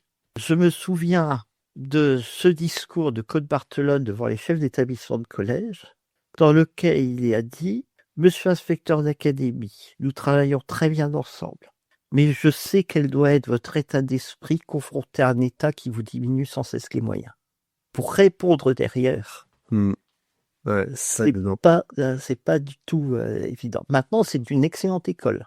Et là encore, l'art du théâtre est important. Donc, le fait de réagir sans se mettre en colère, tout en réaffirmant quel est l'effort de l'État pour le département, quel que soit les gouvernements qui se succèdent. Il y a beaucoup de périphrases, quoi. Voilà. On manie l'art de la périphrase. Bon, Seine-Saint-Denis, l'un de ses très très bons côtés, c'est que, comme c'est pas facile tous les jours, eh bien, l'équipe de direction de la Seine-Saint-Denis est extrêmement soudée. Et on est très soudés avec les personnels de direction et les inspecteurs. Et donc, ça donne une ambiance qui est tout à fait chouette. Ouais, Tout à fait chouette. Bon. J'ai beaucoup aimé tous les postes que j'ai faits, mais l'Académie Créteil est une académie dans laquelle, eh bien, il y a une solidarité des cadres qui n'existe pas forcément ailleurs. Ouais, c'est hyper intéressant de voir aussi parfois dans l'adversité comment justement une équipe se soude pour finalement réussir à... C'est un peu contre-intuitif. On peut se dire que justement face à la difficulté, on peut finalement se délier ou et finalement, en fait, c'est pas du tout ça qui se produit, quoi. Non, c'est exactement l'inverse. Il y a vraiment une culture de la solidarité entre cadres qui est très forte dans l'Académie Créteil. Tu termines ce rôle en 2012. Ouais. Et là, encore un moment clé. Le moment clé, c'est qu'en général, pour remercier l'inspecteur d'académie de la Seine-Saint-Denis d'avoir fait la Seine-Saint-Denis, comme si c'était un terrain de bataille. Tu vois, typiquement ça, c'est aussi nourri par plein d'éléments du système dans sa globalité. Tu vois, c'est pas que la partie médiatique. Absolument. Eh bien, la récompense, c'est on nomme les gens inspecteurs généraux, inspecteur général. Donc, je n'échappe pas à la règle et je me retrouve inspecteur général dans le groupe premier degré. Quand on a eu l'habitude de l'action, passer dans un monde où on est, pour le coup, plus du tout dans la décision, c'est un peu compliqué. C'est un peu compliqué. J'ai vécu des bons moments et des moments plus moins faciles. Inspection générale pendant 2 ans et demi. Mais c'est pas le poste qui m'a le plus plu dans ma carrière. Alors en plus, comme j'étais le dernier arrivé, on m'a donné l'Académie de Toulouse à suivre. Pourquoi l'Académie de Toulouse? Parce que c'est la plus éloignée de toutes. Donc il n'y a personne qui en veut. Il n'y a personne qui en veut, parce que quand on est inspecteur général dans le groupe premier degré, on ne va pas qu'à Toulouse. Donc je me souviens d'être allé à Millau, d'être allé à Villefranche-de-Rouergue, d'être allé à Gordon. Je me souviens que j'avais un rendez-vous un lundi matin à Cahors à 8h30. Et donc, j'ai pris le train de nuit en couchette qui arrivait à 5h du matin à Cahors. Mais là, moi, je pensais qu'à l'arrivée du train à 5h du matin, le buffet de la gare serait ouvert pour me réfugier. Ben non. Donc, je me suis retrouvé sur un banc. Tout ça. De sacrées aventures, quand même. Bon, on comprend que ce soit pas forcément numéro 1 sur la liste. C'était rigolo, mais j'ai quand même eu beaucoup de fonctions qui étaient des fonctions de responsabilité et d'action dans lesquelles on voit ce qu'on fait et on voit le résultat de ce qu'on fait. L'inspection générale a un rôle déterminant de contrôle du système et de réflexion sur le système éducatif, mais elle fait des rapports dont il faut rappeler que le ministre peut ou pas les rendre publics, ou peut ou pas, eh bien, en appliquer les conclusions. Bon. J'ai été par exemple co-auteur d'un rapport qui n'est jamais sorti sur les rythmes scolaires, déjà à l'époque, puisque à l'époque, le ministre Peillon avait mis en place de nouveaux rythmes scolaires qui impliquaient la participation des communes sur le temps périscolaire. Le rapport que j'ai fait avec des collègues n'est jamais sorti parce qu'il contenait des éléments qui pouvaient, à l'époque, ne pas plaire totalement. Ouais, Bon, ok. voilà. Donc il faut accepter de vivre, en fait, finalement, un job loin du terrain, alors que c'était le terrain qui te nourrissait. Quand tu allais sur le terrain, tu finissais à 5h du mat à Cahors pour faire parfois des rapports qui n'étaient... En tout cas, il n'y avait pas de fin, enfin, il n'y avait pas de conséquences, parfois pas de conséquences. Pas de conséquences. Question, pardon, là-dessus, pour comprendre, tu disais que c'était la suite logique parce que c'est une sorte de tradition de proposer ce poste-là à quelqu'un voilà, qui sort de la Seine-Saint-Denis. Mais est-ce que tu avais conscience de ça? Ou est-ce que tu étais obligé de prendre ce job parce que c'est comme ça que ça se faisait? En gros, la différence entre inspecteur d'académie et inspecteur général, c'est que c'est pas le même grade. Inspecteur général, à l'époque, c'était au-dessus. En fait, ça ne se refuse pas. Ça se refuse pas. Très Voilà. clair, ok. Alors maintenant, j'ai fait quelque chose de très intéressant qui m'a beaucoup servi pour la suite, mais je savais pas que ça allait me servir. C'est que j'ai vu fonctionner beaucoup de classes du premier degré. Tu vas voir dans quel contexte ça m'a resservi. En fait, le fait d'aller voir des classes de mathématiques, de français, voir de l'EPS, voir des langues vivantes, voir comment le maître fait, des réactions des gamins, etc., ça m'a beaucoup appris. À l'époque, je ne savais pas que ça allait me servir, mais ça m'a énormément servi dans mon métier de recteur. Et donc, même si c'est pas le poste qui m'a le plus emballé de tous, il a été déterminant dans ce que j'ai fait par la suite. Ça, je pense, c'est un message qui est aussi assez fort parce que parfois, on a tendance à avoir justement, comme tu viens de le vivre, enfin, de raconter un moment où, bon, c'est pas le job de rêve, quoi. Et à ce moment-là, j'ai l'impression, en tout cas, à force d'interviewer un certain nombre de personnes, que très souvent, a posteriori, on y trouve un intérêt que très nettement, au moment où on le vit, on le trouve pas. Et on a presque envie de se dire, bah, en fait, quand on vit ça, qu'on a conscience que c'est pas le job de rêve, de réfléchir et d'essayer de réaliser, bon, qu'est-ce qu'il y a quand même à prendre pour pouvoir au moins s'attacher à ça et de prendre, peut-être qu'on peut encore plus en tirer, quoi. Sur le moment, je ne savais pas que ces observations de classe allaient me servir dans un métier que je n'aurais jamais envisagé et qui allait m'arriver quelques temps plus tard. Très clair. Ouais, très clair. Tu as ces 2 ans d'inspecteur général. Et donc là, on est en 2014. Tu deviens sous-directeur à la direction de l'évaluation, de la prospective et de la performance. Est-ce que tu peux déjà nous expliquer donc, déjà comment est-ce que tu trouves ce rôle et qu'est-ce que c'est que cette direction? Voilà. Alors, j'ai expliqué d'abord ce que c'est la direction. C'est la direction qui s'occupe de tous les chiffres de l'éducation nationale, de toutes les études statistiques, de toutes les évaluations des élèves. Bref, c'est le thermomètre du système. Avec un fonctionnement très intéressant, puisque dans la sous-direction que j'avais, eh bien, il y avait à la fois des gens de l'éducation nationale et des gens de l'INSEE. Et j'ai retrouvé dans ce poste, finalement, ce que j'avais connu par le passé au ministère de la Défense, la fonction primo le grade. C'est-à-dire que j'avais des spécialistes hyper pointus de leur domaine, et mon rôle n'était pas de donner des ordres, mon rôle était de leur faciliter l'accomplissement de leurs tâches et de leurs chantiers.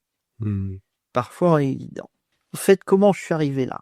La dame qui, au niveau national, avait la responsabilité de l'éducation prioritaire au temps de Ségolène Royal, était devenue directrice de cette direction. Et donc, elle avait une vacance de poste de sous-directeur, et elle savait que je m'ennuyais à l'inspection générale, un peu, et donc elle m'a contacté en me disant, voilà, j'ai un poste pour toi. Et je lui ai dit, écoute, je suis embêté, ça a l'air d'être un job passionnant, Mais il s'agit de statistiques et moi, manier un tableau Excel, c'est quand même pas ma spécialité.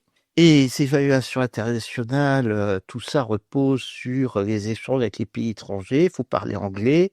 Et par rapport à ce que je disais tout à l'heure, je suis pas mieux placé pour... bon. Elle me dit, c'est pas de ça dont j'ai besoin. J'ai besoin de quelqu'un qui soit manager et qui connaisse l'éducation nationale. Je m'arrête juste là-dessus, et désolé, je te coupe. Parce que ce que tu as fait là, en fait, c'est un geste technique qui est très précieux à décortiquer. Parce que parce qu'il y a soit des fois où en fait on va chercher un job et il y a des fois on vient nous chercher. Et quand en fait on vient nous chercher, c'est super intéressant de faire ça, c'est-à-dire de dire je suis pas la bonne personne pour telle raison. En fait, ça t'a permis de qualifier ce qu'on attendait de toi sur le job. Là où si t'avais pris le truc en disant bon bah ok je prends, et peut-être que t'aurais perdu du temps à comprendre en fait ce qu'on attendait de toi. Et je trouve que ce geste-là, il est technique. À mon avis, il va inspirer pas mal de gens qui nous écoutent. Et en fait, j'ai assez vite compris qu'il y avait des statisticiens qui étaient hyper compétents dans leur travail, mais qui ne connaissaient pas bien l'éducation nationale, et des gens d'éducation nationale qui comprenaient pas bien comment on pouvait faire ça, comment on pouvait travailler avec les statisticiens. Et moi, j'étais au confluent des deux. Tout à fait. C'est-à-dire que mon rôle, c'était de dire, voilà, sur quel dossier on peut travailler ensemble, voilà ce que les statisticiens vont pouvoir nous apporter.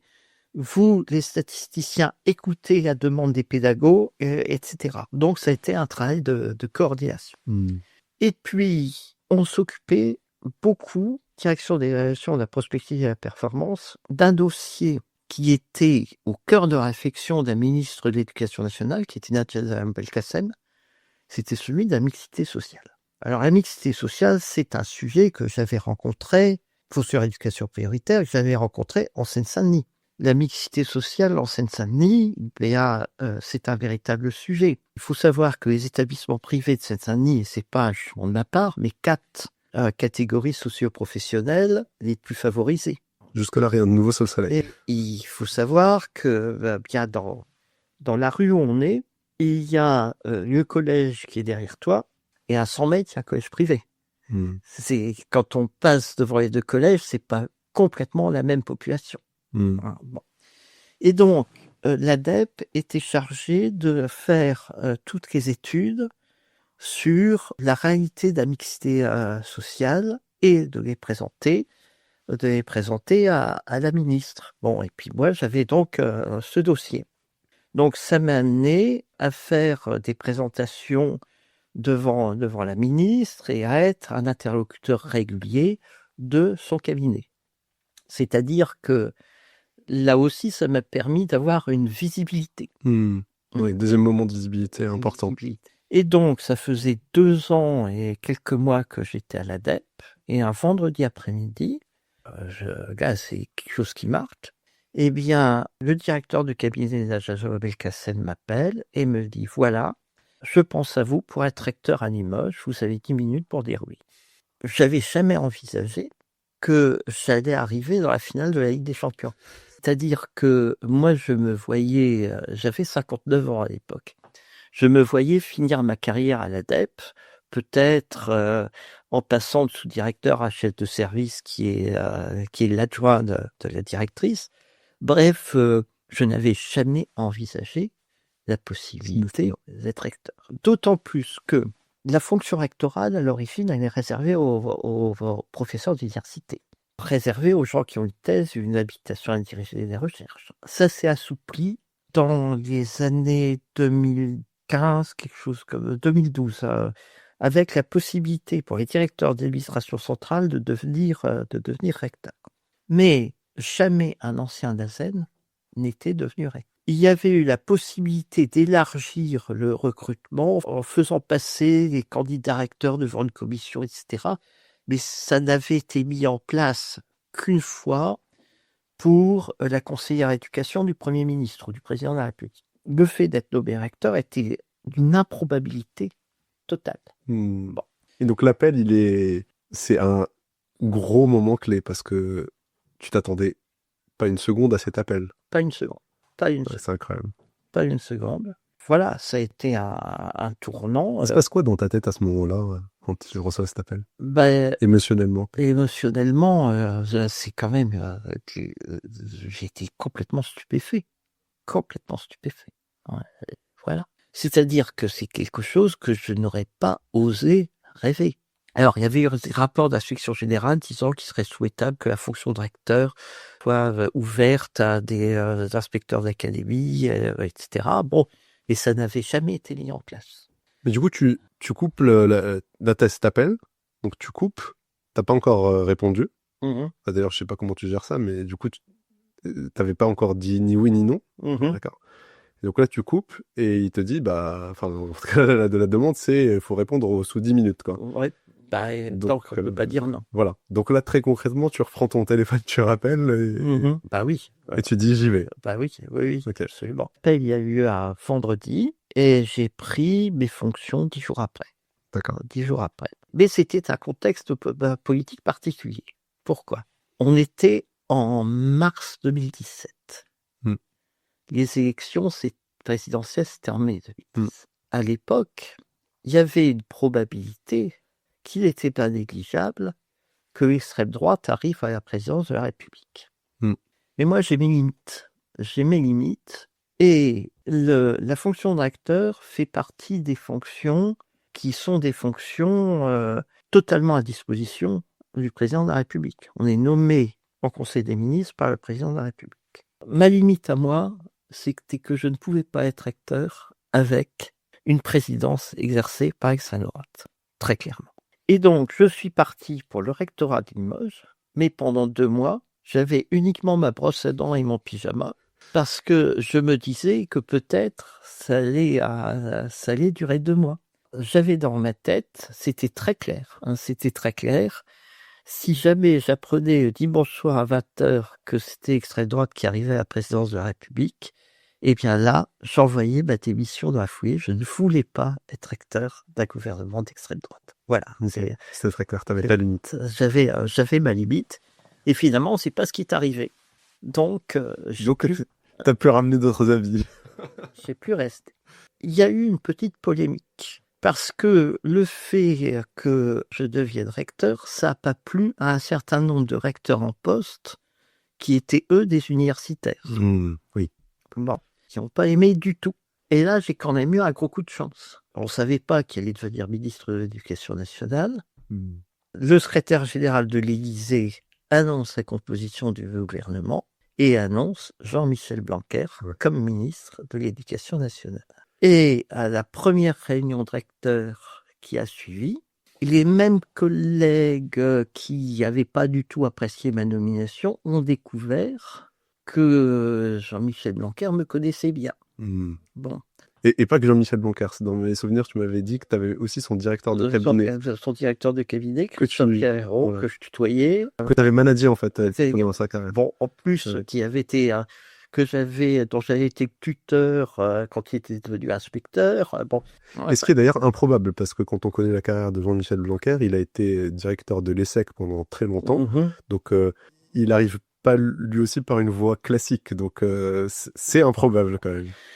Tout à l'heure, je te disais que mes 2 ans à l'inspection générale, qui n'avaient pas été mon poste préféré, avaient été très importants parce que j'avais observé les classes d'école élémentaire. Et Jean-Michel Blanquer, à la première réunion de recteurs, dit voilà, le sujet aujourd'hui, c'est la réussite des élèves à l'école primaire. Je veux que les recteurs soient des recteurs du premier degré. Et à ce moment-là, il y a eu une sorte d'effarement dans la salle, parce que il faut bien dire que parmi les recteurs, des gens qui connaissent le premier degré, il n'y en avait pas beaucoup. Il n'y en avait pas beaucoup. Et donc... J'adore comment ça se retourne, en fait. Bah oui, voilà. Oui, j'ai un gros coup de chance. J'ai un gros coup de chance. Moi, j'étais bien à Limoges. J'étais bien. C'est une belle académie. Pour donner un ordre de grandeur, c'est 2 fois plus petit avec ces 3 départements que la Seine-Saint-Denis. Et puis, finalement, le job, je le connaissais. Mes postes précédents m'y avaient préparé. Mais à Noël, le ministre demande de passer le voir à son bureau. Et puis, il me dit, voilà, ça sera Créteil au mois de février. Et quand il m'a raccompagné sur le perron, je lui ai dit: «C'est un beau cadeau de Noël, monsieur le ministre». En fait, ça devait être à la fin du mois de février et les vacances de février étaient au milieu du mois de février. Mmh. J'étais parti skier, je fais du ski de fond. Le mardi où j'étais au ski, la rectrice de Créteil, donc celle qui m'avait nommé à Laval, Mmh. 15 ans avant, m'appelle et me dit: «Écoute, c'est demain matin que la nomination au conseil des ministres». Elle partait à Montpellier et donc le mercredi, j'ai été nommé en conseil des ministres. L'après-midi, elle m'appelle et elle me dit: «Écoute, vendredi, le ministre vient dans l'académie de Créteil, donc la passation, c'est demain après-midi». Et donc je suis descendu de mes skis, j'ai pris le train et je suis rentré. Ah, c'est drôle. Et je suis arrivé en métro au rectorat de Créteil, pour le jeudi à 16h. Et voilà, j'ai commencé et je savais pas que j'en prenais pour 5 ans et demi. Qui est en fait une période assez longue, en fait. C'est très long, Ouais. c'est très long. C'est, pour l'académie de Créteil, ce n'est pas le record puisque le record c'était entre 74 et 82, Ok. mais à une autre époque, Mmh. Donc j'ai fait 5 ans et demi. Et avec quand même, la période qui a été celle du Covid. Mmh. C'est curieux, mais j'ai l'impression maintenant qu'on a oublié. Ouais, c'est assez fou. C'est assez fou. On a oublié. Je me souviens que le président de la République a dû parler un jeudi soir pour annoncer, le confinement à partir du dimanche. Moi, j'ai demandé au cabinet, ce qu'il fallait qu'on fasse. Le cabinet a dit: «Voilà, les recteurs, les secrétaires généraux et directeurs de cabinet, eux, ils vont à leur poste et ils se rédigent une autorisation de déplacement». Mmh. Parce qu'à l'époque, Ouais, j'avais ça pas de reste, papier, etc. oui. Et je me suis rédigé une autorisation m'autorisant moi-même à me déplacer. On a tous fini par faire ça, c'était très absurde. Je me souviens, le lundi matin, je vais au rectorat en voiture. La résidence du recteur est à Joinville, donc à 7-8 km du rectorat. Pas une voiture. J'arrive au rectorat, je me retrouve avec ma secrétaire générale et mon directeur de cabinet. On s'est dit: «Mais qu'est-ce qu'on fait maintenant?» À l'époque, les visios, ça n'existait pas comme ça existe aujourd'hui. Aujourd'hui, on a l'impression qu'il s'agit simplement d'appuyer sur le bouton et puis ça marche. Oui, tout à fait. À l'époque, c'était pas comme ça. C'était une période très compliquée parce que, il a fallu reconstruire des réseaux par téléphone, etc. Le ministre réunissait ses recteurs en visio et ça marchait à peu près tous les 48 heures. On faisait la liste de tous les sujets et puis on avait aussi les réunions avec, le préfet de région. C'était en audio parce que la visio fonctionnait pas. C'était en audio, il y avait le préfet de région, les préfets de département, le directeur de l'ARS qui était Royer Rousseau. On a vite vu que ça évoluait mal. Mmh. Je me souviens de cette réunion en audio à mardi après-midi, où le préfet de région a commencé à évoquer l'hypothèse de retenir les chambres froides de Rungis pour mettre Mmh. les cadavres, Mmh. parce que ça débordait. Mmh. Bon, là, on s'est dit que, voilà, C'était compliqué. c'est compliqué. Et moi, ce que j'ai beaucoup aimé, c'est la façon dont les gens réagissaient sur le terrain. Il y a eu des choses fabuleuses dont on n'a pas assez parlé. À La Courneuve, il y a un directeur d'école qui avait compris que s'il voulait avoir des relations avec les élèves, parce que les ordinateurs, ça, on va faire du virtuel, les gamins, ils n'ont pas d'ordinateur, il y a un smartphone des parents, etc. Il avait eu l'idée de déposer les devoirs au Franprix. Ok. Ah oui, là on avait le droit d'être pour faire les courses. Ok, Ouais. c'est génial. Et donc, les gamins apportaient leurs devoirs au Franprix. J'adore. Le directeur reprenait donc les cahiers, les ramenait à l'école, les maîtres passaient un à un, reprenaient les cahiers et ensuite ils rapportaient tout au Franprix. C'est génial. Bon, il y a eu des choses absolument incroyables en termes d'initiative, en termes de protection des populations. Des moments comme ça, justement, même au niveau politique, dans le type de rôle que tu as eu à ce moment-là. Enfin, je fais le pari, entre guillemets, que à un moment donné, c'est le pragmatisme qui prime, c'est résoudre les problèmes.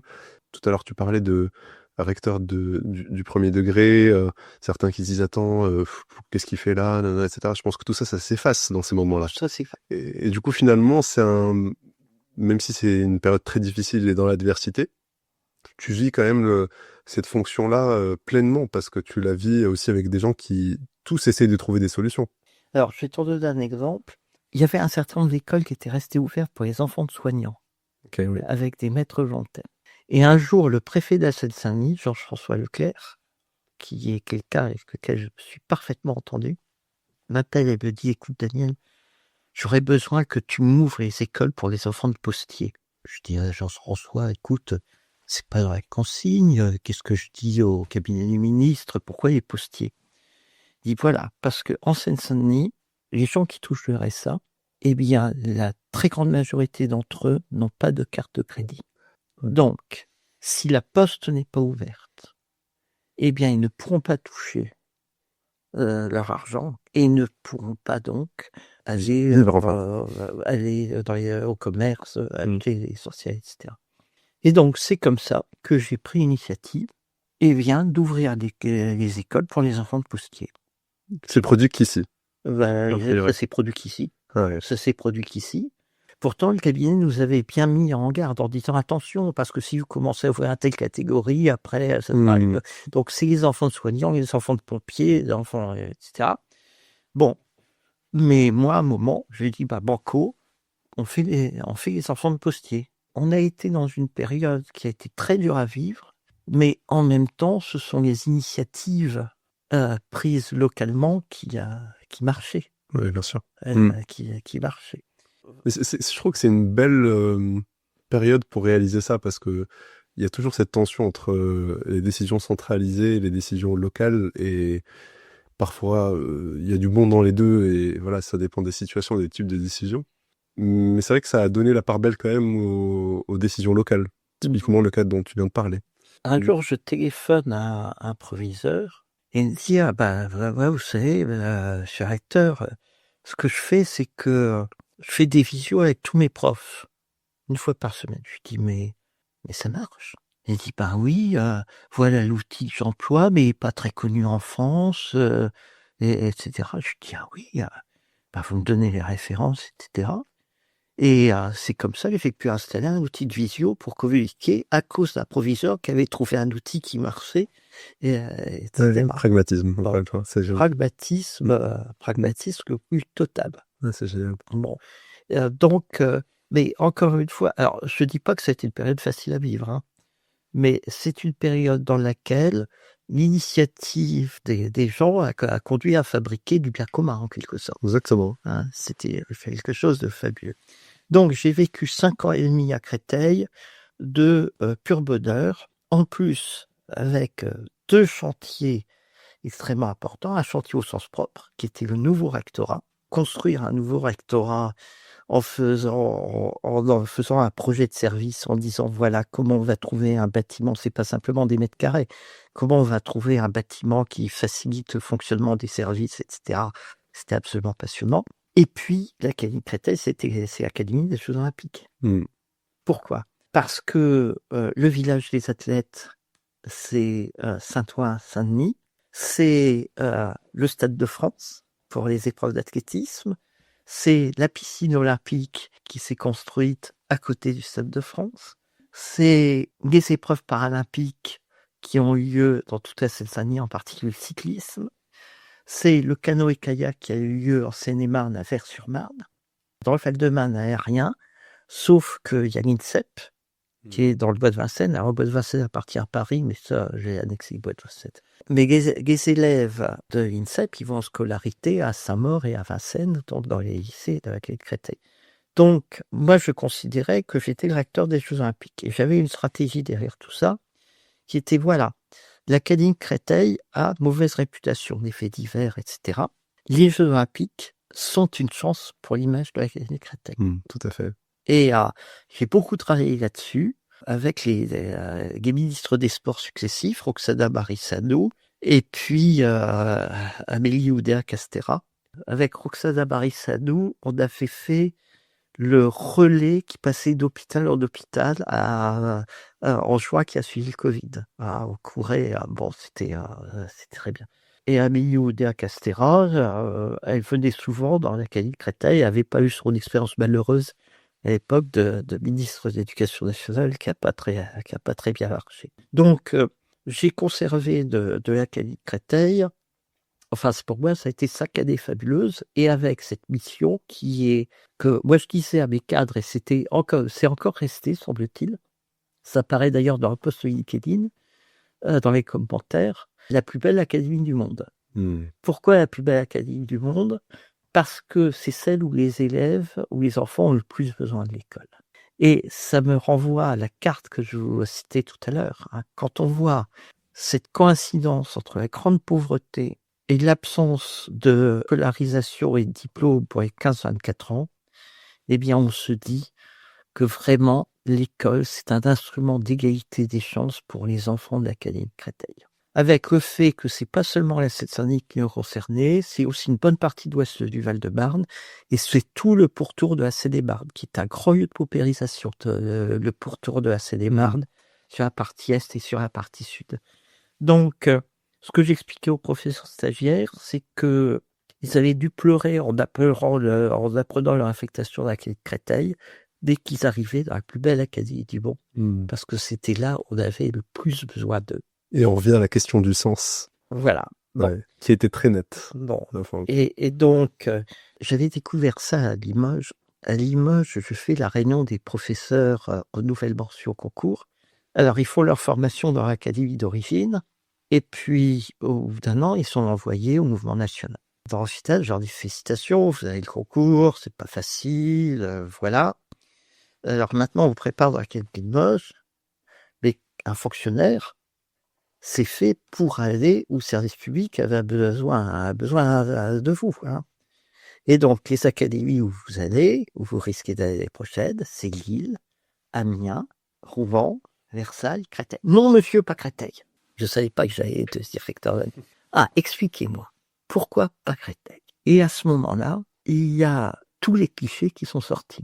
J'avais l'impression que dans la bouche des néo-professeurs de l'académie de Limoges, eh bien, Créteil, c'était la fin du monde tous les jours. Bon.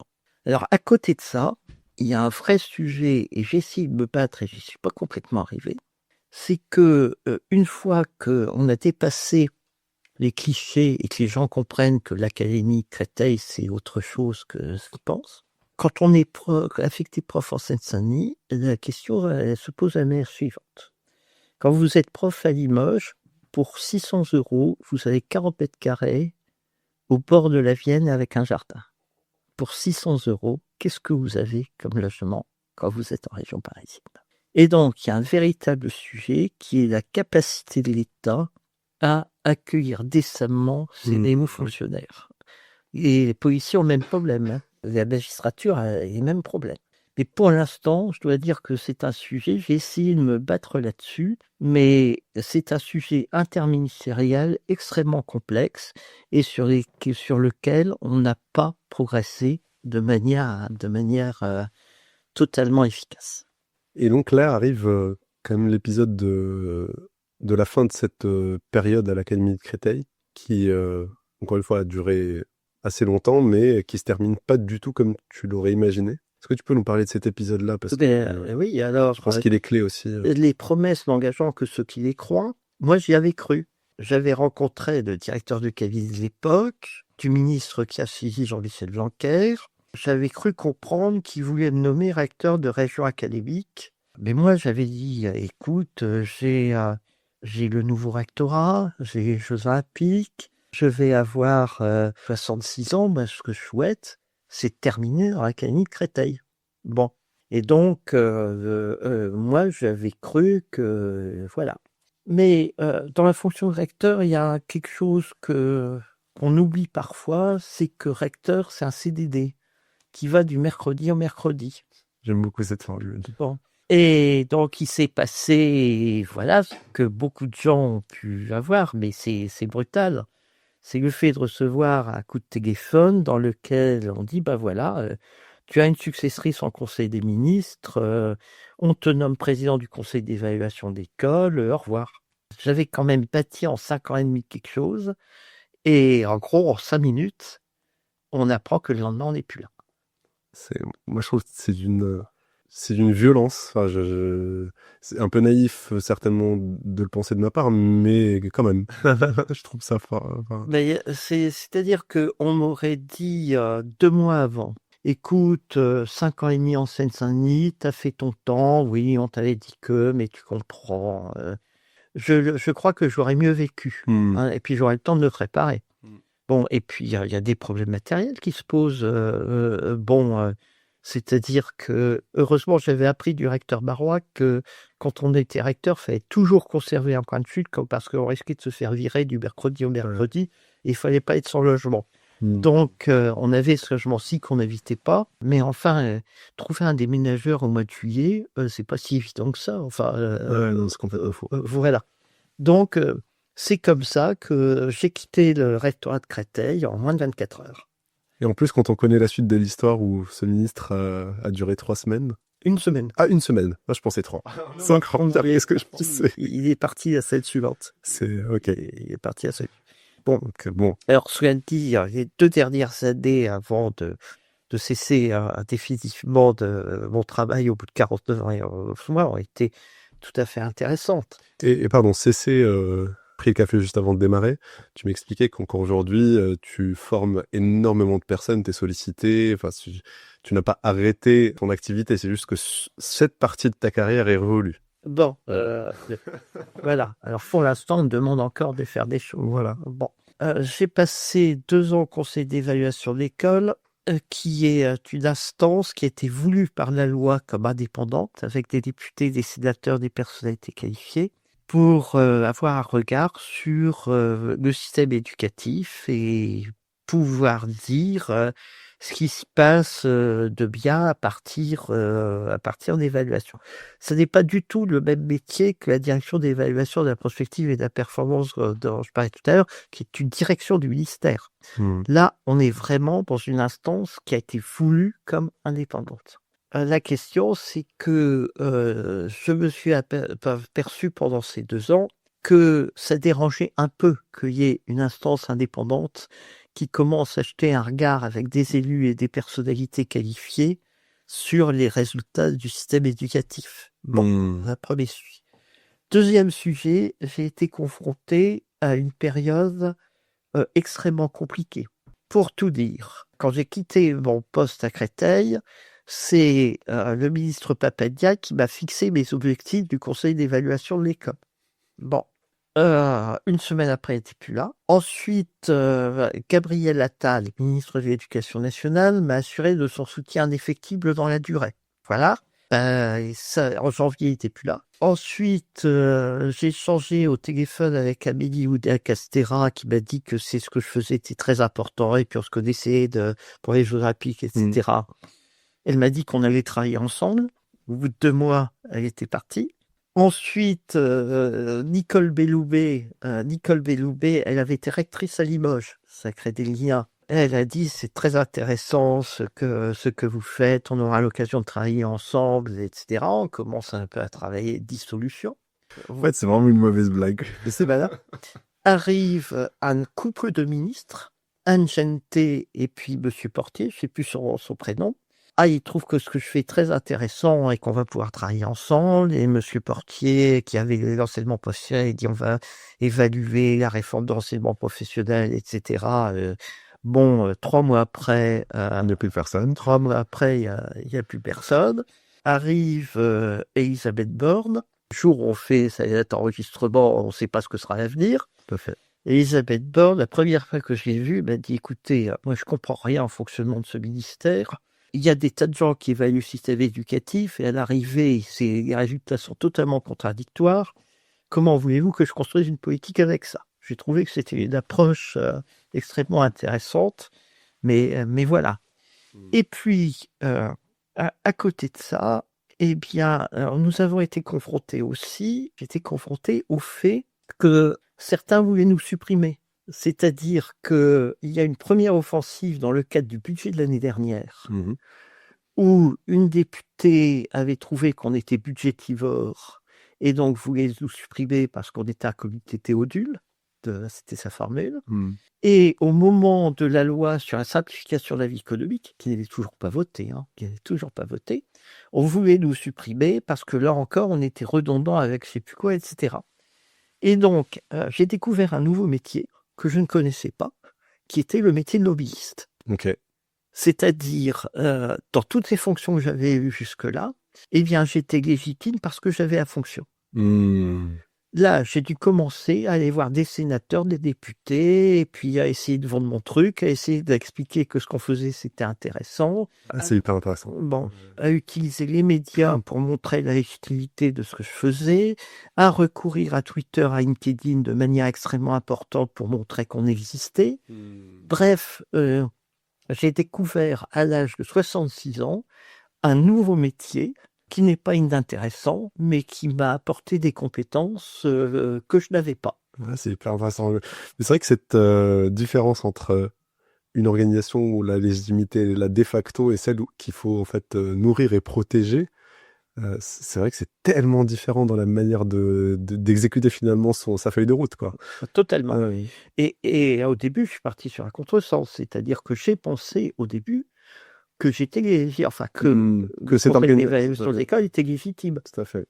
parce qu'elle avait été créée par la loi.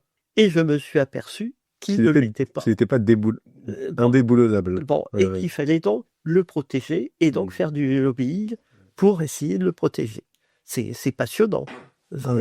J'imagine. C'est passionnant. Bon, en gros, je me dis que maintenant que j'ai quitté le système, c'est le genre de compétences que j'ai acquises pendant ces 2 années en faisant là, c'est quelque chose que je pourrais investir dans le monde associatif où on est forcé de faire du lobbying. Tout à fait. Dans un monde où quand même les associations dépendent de crédits des uns et des autres qui sont de plus en plus rares et où on est forcé donc de montrer que ce qu'on fait c'est bien. Exactement. Bon, voilà. Mais ça me donnera peut-être quelques conseils aussi parce que si tu penses que ce qu'on vient de faire c'est bien,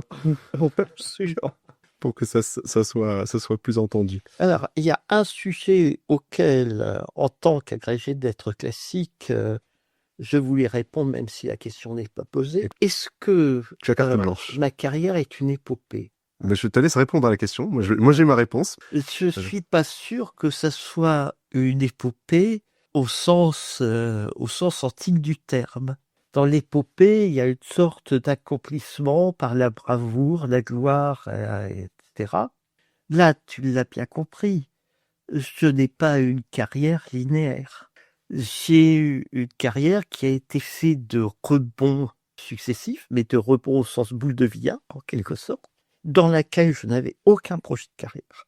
Et à la fin, avec une reconstruction qui permet de donner a posteriori un sens et de montrer que finalement, tous mes postes se sont enrichis les uns des autres, avec des compétences que j'ai développées successivement et que j'ai pu réinvestir.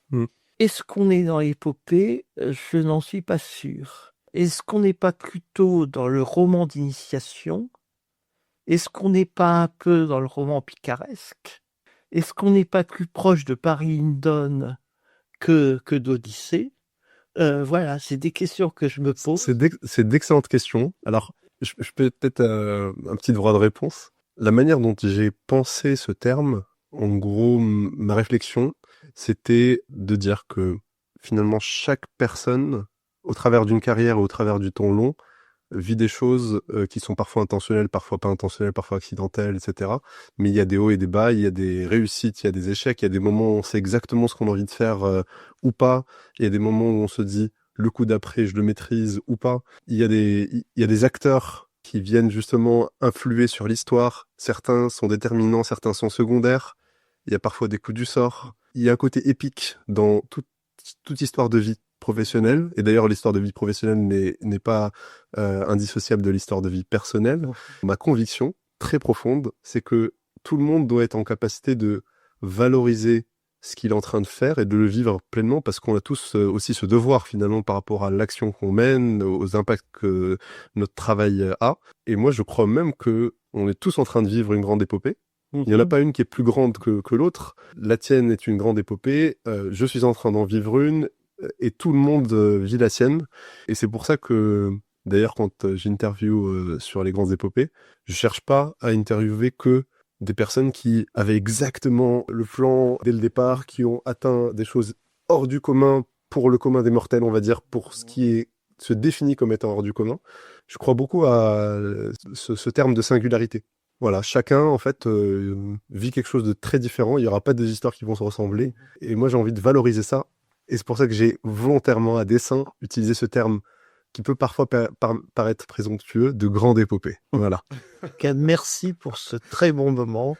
Moi, ça m'a permis de réfléchir sur tout ce que j'ai fait durant ma carrière. Et donc, merci à toi pour quelque chose que j'aurais jamais fait sinon. Bah écoute, c'est un plaisir. C'est parti d'une rencontre impromptue et je te retourne les remerciements. J'ai découvert un univers que je connaissais finalement peu, alors que c'est un univers auquel on est tous confrontés de par l'école. Je suis sûr que c'est un sujet qui va attiser beaucoup de curiosité, qui va faire passer un certain nombre de messages sur finalement la carrière d'un homme. Donc merci Daniel pour ça. À bientôt. Bravo, vous venez d'écouter mon échange avec Daniel Overlo. Si cet épisode vous a plu, la meilleure façon de soutenir les grandes épopées est de le partager sur LinkedIn en mettant en avant ce qui vous a marqué.